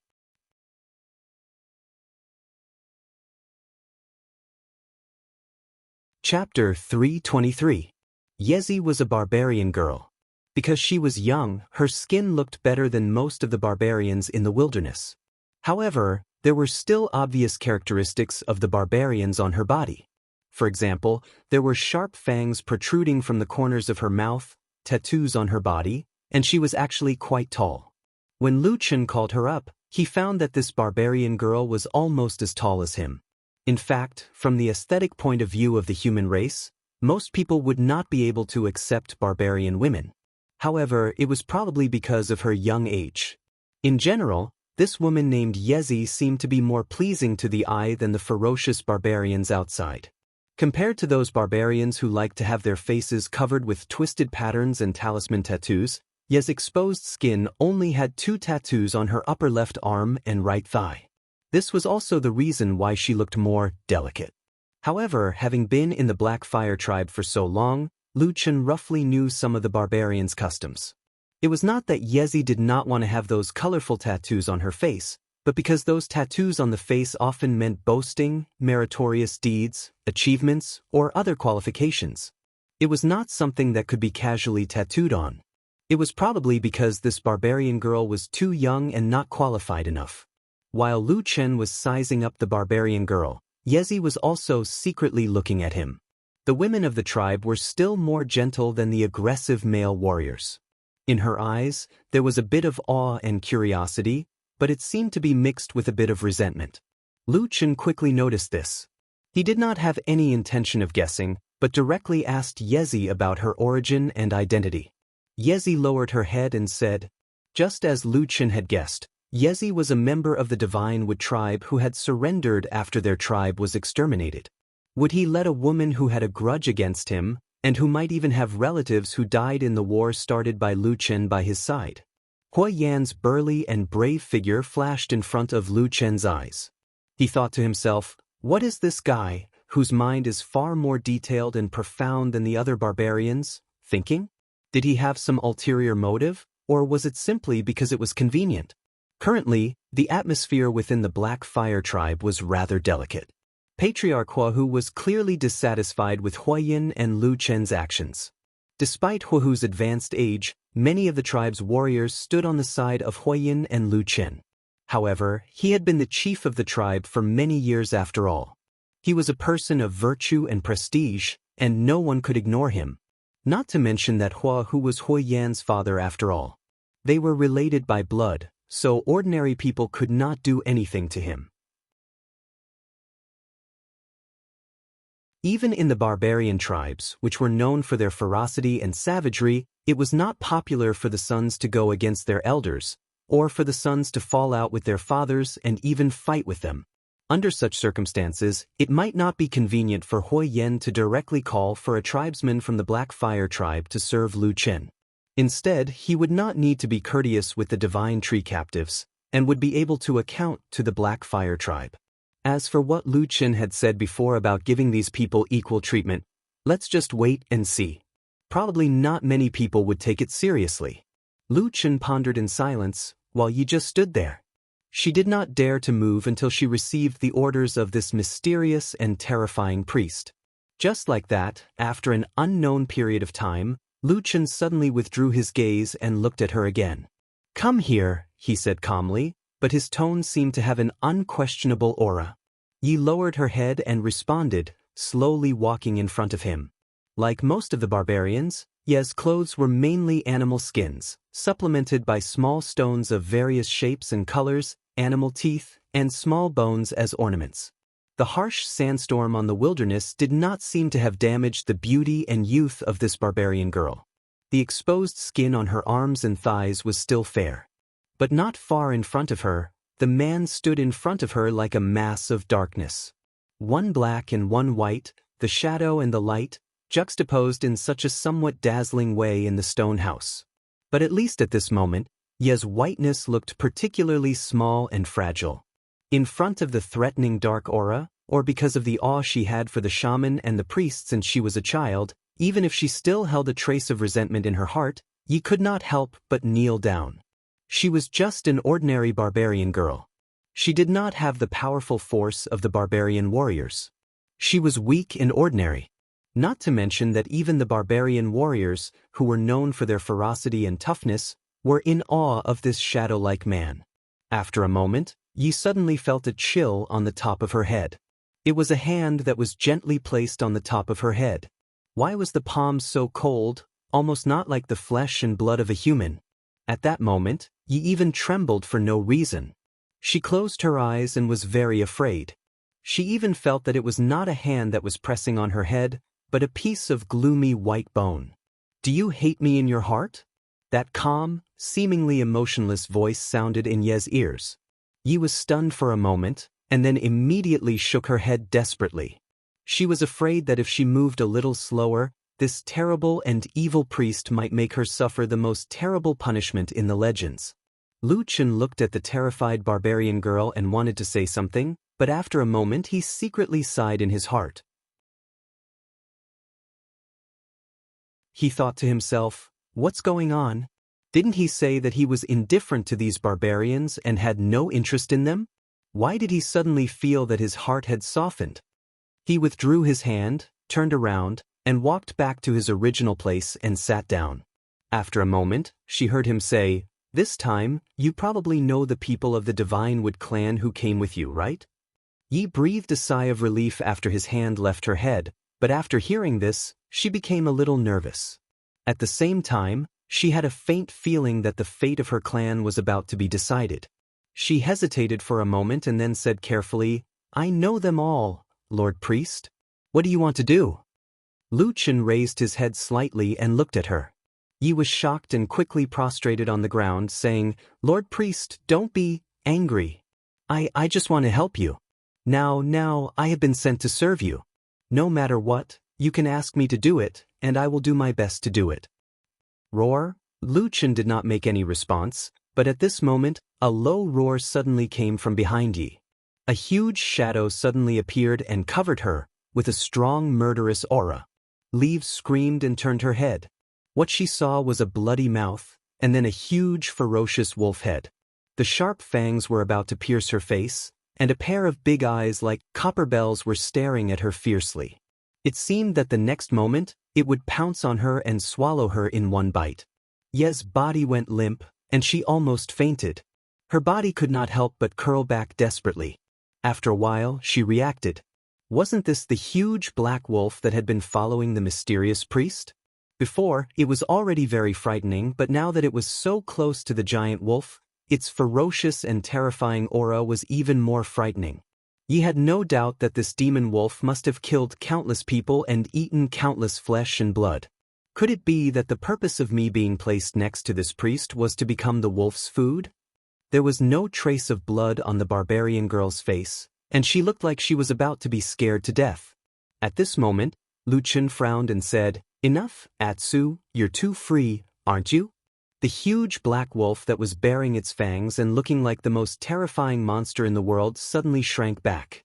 Its original ferocious appearance disappeared in the blink of an eye, and then it returned to its lazy appearance. It grinned and called out, then slowly walked to Lu Chen's side and lay down. It opened its mouth and yawned, but it rested its head on Lu Chen's leg, and then narrowed its eyes again. Yi, who felt that she had escaped from death, slowly recovered after a long while. She gasped and once again knelt on the ground in front of Lu Chen with some difficulty. Lu Chen looked at her helplessly. After a moment of silence, he said, "Are you all right?" Yi whispered in a trembling voice, I'm fine." Lu Chen sighed and said, "If you're tired, you can go back and have a rest for a while." Yi shook her head and said, "The leader who led me here just now said that I will be your servant from now on. From today on, I will eat, drink, and live here. I can't go anywhere."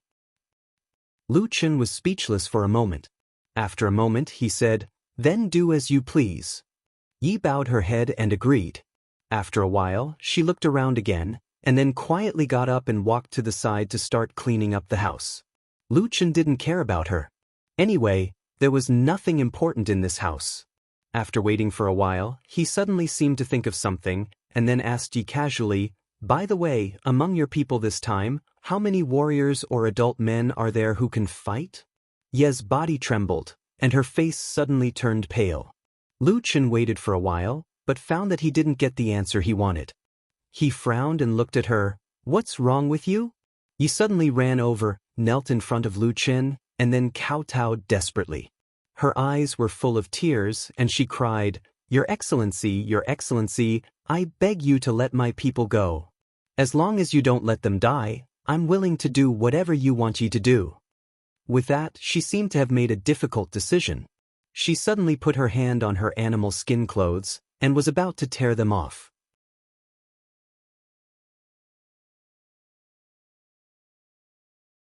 Chapter 324. With a crisp sound, Yezi exerted her strength and directly tore off more than half of her animal skin clothes. Lu Chen only felt a sudden flash of white light in front of his eyes. At that moment, even a calm and steady person like him was dumbfounded. He stared at Yezi with her mouth half open. For a moment, he was stunned and didn't know what to say or do. He just sat there motionlessly. Atsu, who was originally a little lazy beside Lu Qin, seemed to be shocked. With a quiver, he turned over and jumped up. He looked up at Yezi, who had suddenly revealed half of her body. He stared at her with a pair of dog eyes and didn't make a sound for a long time. The atmosphere in the stone house instantly fell into silence. Yezi closed her eyes tightly, her cheeks flushed. Her heart was shy and indignant, and there was also a kind of desperation, as if she was sacrificing herself for justice. However, after waiting for a long time, she suddenly woke up from her inexplicable emotions, but found that it seemed that the expected thing did not happen. Almost all of the barbarian tribes in the wilderness were dominated by men and women, especially the barbarian women who had been defeated, captured, and turned into female slaves. They had no dignity to speak of. They were often reduced to the playthings of their new masters, or become tools to give birth to future generations. In fact, as long as the barbarian women who fell into such a situation did not want to die, they often hoped to have children. As long as they had offspring, then for the sake of the children, their situation would be improved, or at least they could get a relatively formal identity. In Yezi's original expectation, she was ready to give up her dignity and sacrifice her body. Under normal circumstances, if the opponent was a barbarian, he would most likely have rushed over to push her down and ravage her. But the strange thing was that this situation did not happen now. She stood there, feeling that her surroundings seemed to be empty. No one was approaching and there was no sound. There was only a trace of wind passing over her white skin, bringing a slight chill. Yezi opened her eyes and found that the black-robed priest in front of her had turned around. Instead, his huge black wolf pet was still staring at her. Its pair of fierce eyes were full of surprise and doubt. "Sir, you didn't know what was wrong with this mysterious and terrifying black-robed priest. Why didn't he act like a normal barbarian man? Could it be that he was a great and terrifying priest who possessed the power of the legendary Blackfire witchcraft, so he was different from the other barbarians? But as a man, his physiological structure should be the same and normal as the barbarians." Ye's imagination began to run wild. At the same time, he was a little shocked and afraid. He was worried that if his actions did not tempt the priest, and instead angered him, wouldn't it bring a great disaster to his clansmen? Thinking of this, Yi felt her legs turn to jelly. It had to be admitted that Yi was not a very knowledgeable and capable barbarian. In fact, she was just an ordinary barbarian girl in the Divine Wood tribe. At most, her beauty and skin were passable, but she had grown up in the tribe and only knew some basic rules of the barbarian world. Given time, if nothing had changed, she would have found the strongest and bravest warrior in the tribe and married him. Then she would serve him wholeheartedly and bear his children. When her husband went to war, she would worry and pray for him. When he returned safely, she would be filled with joy. She would work hard day and night, living an ordinary life. Until one night this year, when the terrifying shadow of the black-robed priest covered the sky and the sun. When the terrifying shadow demon descended from the sky, the Blackfire tribe was invaded by the witchcraft warriors. Then, the Divine Wood tribe, which had lasted for many years, perished. She and many other clansmen became the black-robed priest's captives. She should have hated him. In fact, deep down in her heart, she still loathed and hated this person. However, fear was a stronger emotion in her heart. That night, it overwhelmed everything else. She didn't even dare to have any thoughts of hatred in front of this man. According to the legends, the shamans and priests were omnipotent, and some could even read people's minds. How is he going to deal with me? It's fine if I die, but don't drag others down with me. Just when Yezi's mind was in a mess and all kinds of distracting thoughts came one after another, Lu Qin coughed softly and said, "You, put on your clothes first." Yezi was stunned for a moment. She was a little embarrassed at first, but then she felt a burst of joy in her heart. From the tone of the priest, it seemed that he wasn't angry. However, it was said that these big shots were temperamental. No one could be sure what they would do in the next moment. Yezi hurriedly agreed, and then hurriedly put on the animal skin clothes that she had just torn off. The only thing that was a little awkward was that the animal skin clothes were originally sewn. Just now, She had the determination to tear it apart regardless of everything. Even if she died here today, it didn't matter at all, so when she tore it, she didn't even think about what to do if she had to wear it again later. She saw that the animal skin clothes had been directly torn in half. No matter how Yezi tried to cover it, it was not secure. Either the front part fell off, or the back part was exposed. In the end, Yezi had no choice but to take off the 2 pieces of animal skin from the front and back with a red face. She directly tied them together with a knot, and then tied them above her chest, regardless of the part above her waist. Only then did she barely cover her body, and it was not too ugly. However, in this way, her petite figure was even more alluring. Lu Chen, who turned around and saw this scene, rolled his eyes in his heart. He thought that it was fortunate that this barbarian girl had a barbarian face and 2 small fangs that were similar to that of a beast. Otherwise, the temptation was really not small. But in any case, even if Lu Chen was not a gentleman for so many years, and had done many shady things, he still had no interest in a barbarian woman. So, after glancing at Yezi's exquisite body, he turned his eyes away, frowned and said to Yezi, "I just want to ask, how many warriors are left in your tribe now? Why do you look like the sky is falling down?" Yezi's eyes were red, and there were faint tears in them. She knelt on the ground again and said, "I beg you, Your Excellency, please let my people go."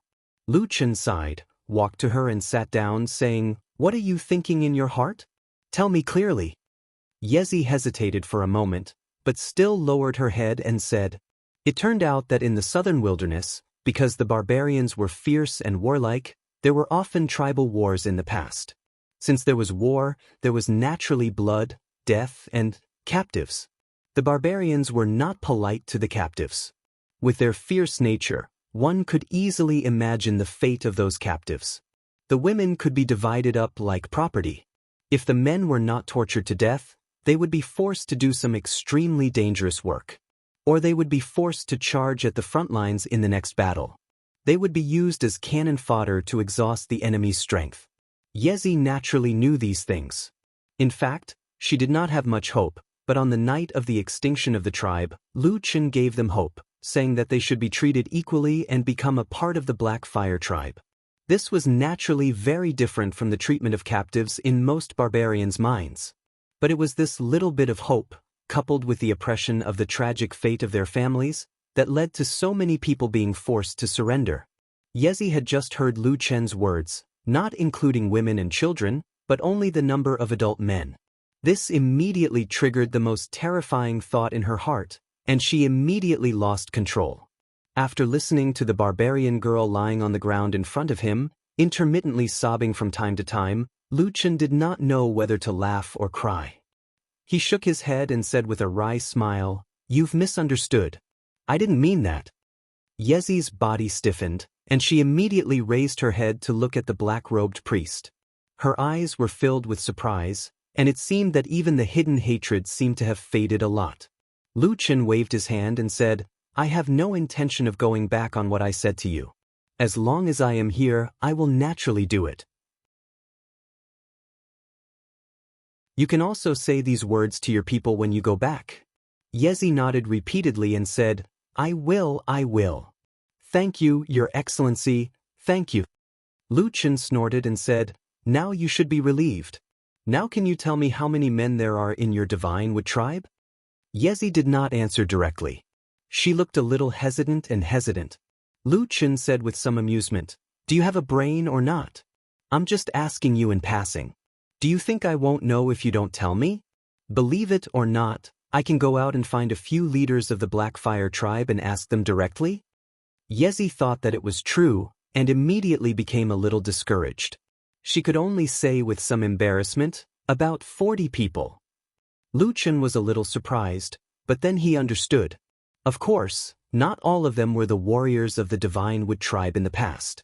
There should be a lot of them just to make up the numbers. He pondered for a moment and waved his hand, saying, "Go and call those men over." Yezi was a little worried again, but after seeing Lu Chen's expression, she did not dare to say anything more. She could only agree and go out. And after watching her leave, Lu Chen subconsciously felt a sense of relief. The burst of dazzling white just now was dazzling. It was really rare to see a barbarian woman with such good skin. At this moment, Hei Lang suddenly let out a low growl. Lu Chen glanced at it and said, "What are you doing? Behave." Atsu looked at him with a look of contempt. Lu Chen coughed dryly and turned around, saying, "I was stunned just now." "Stunned? Do you understand?" "I was stunned, so I didn't mean to stare." What? Lu Chen ignored it and walked slowly to the side. Then he muttered in a low voice, "I didn't expect it to be so big." You're tuning in to the Wandering Hero YouTube channel. Don't forget to subscribe and join us on this journey to catch the most captivating stories.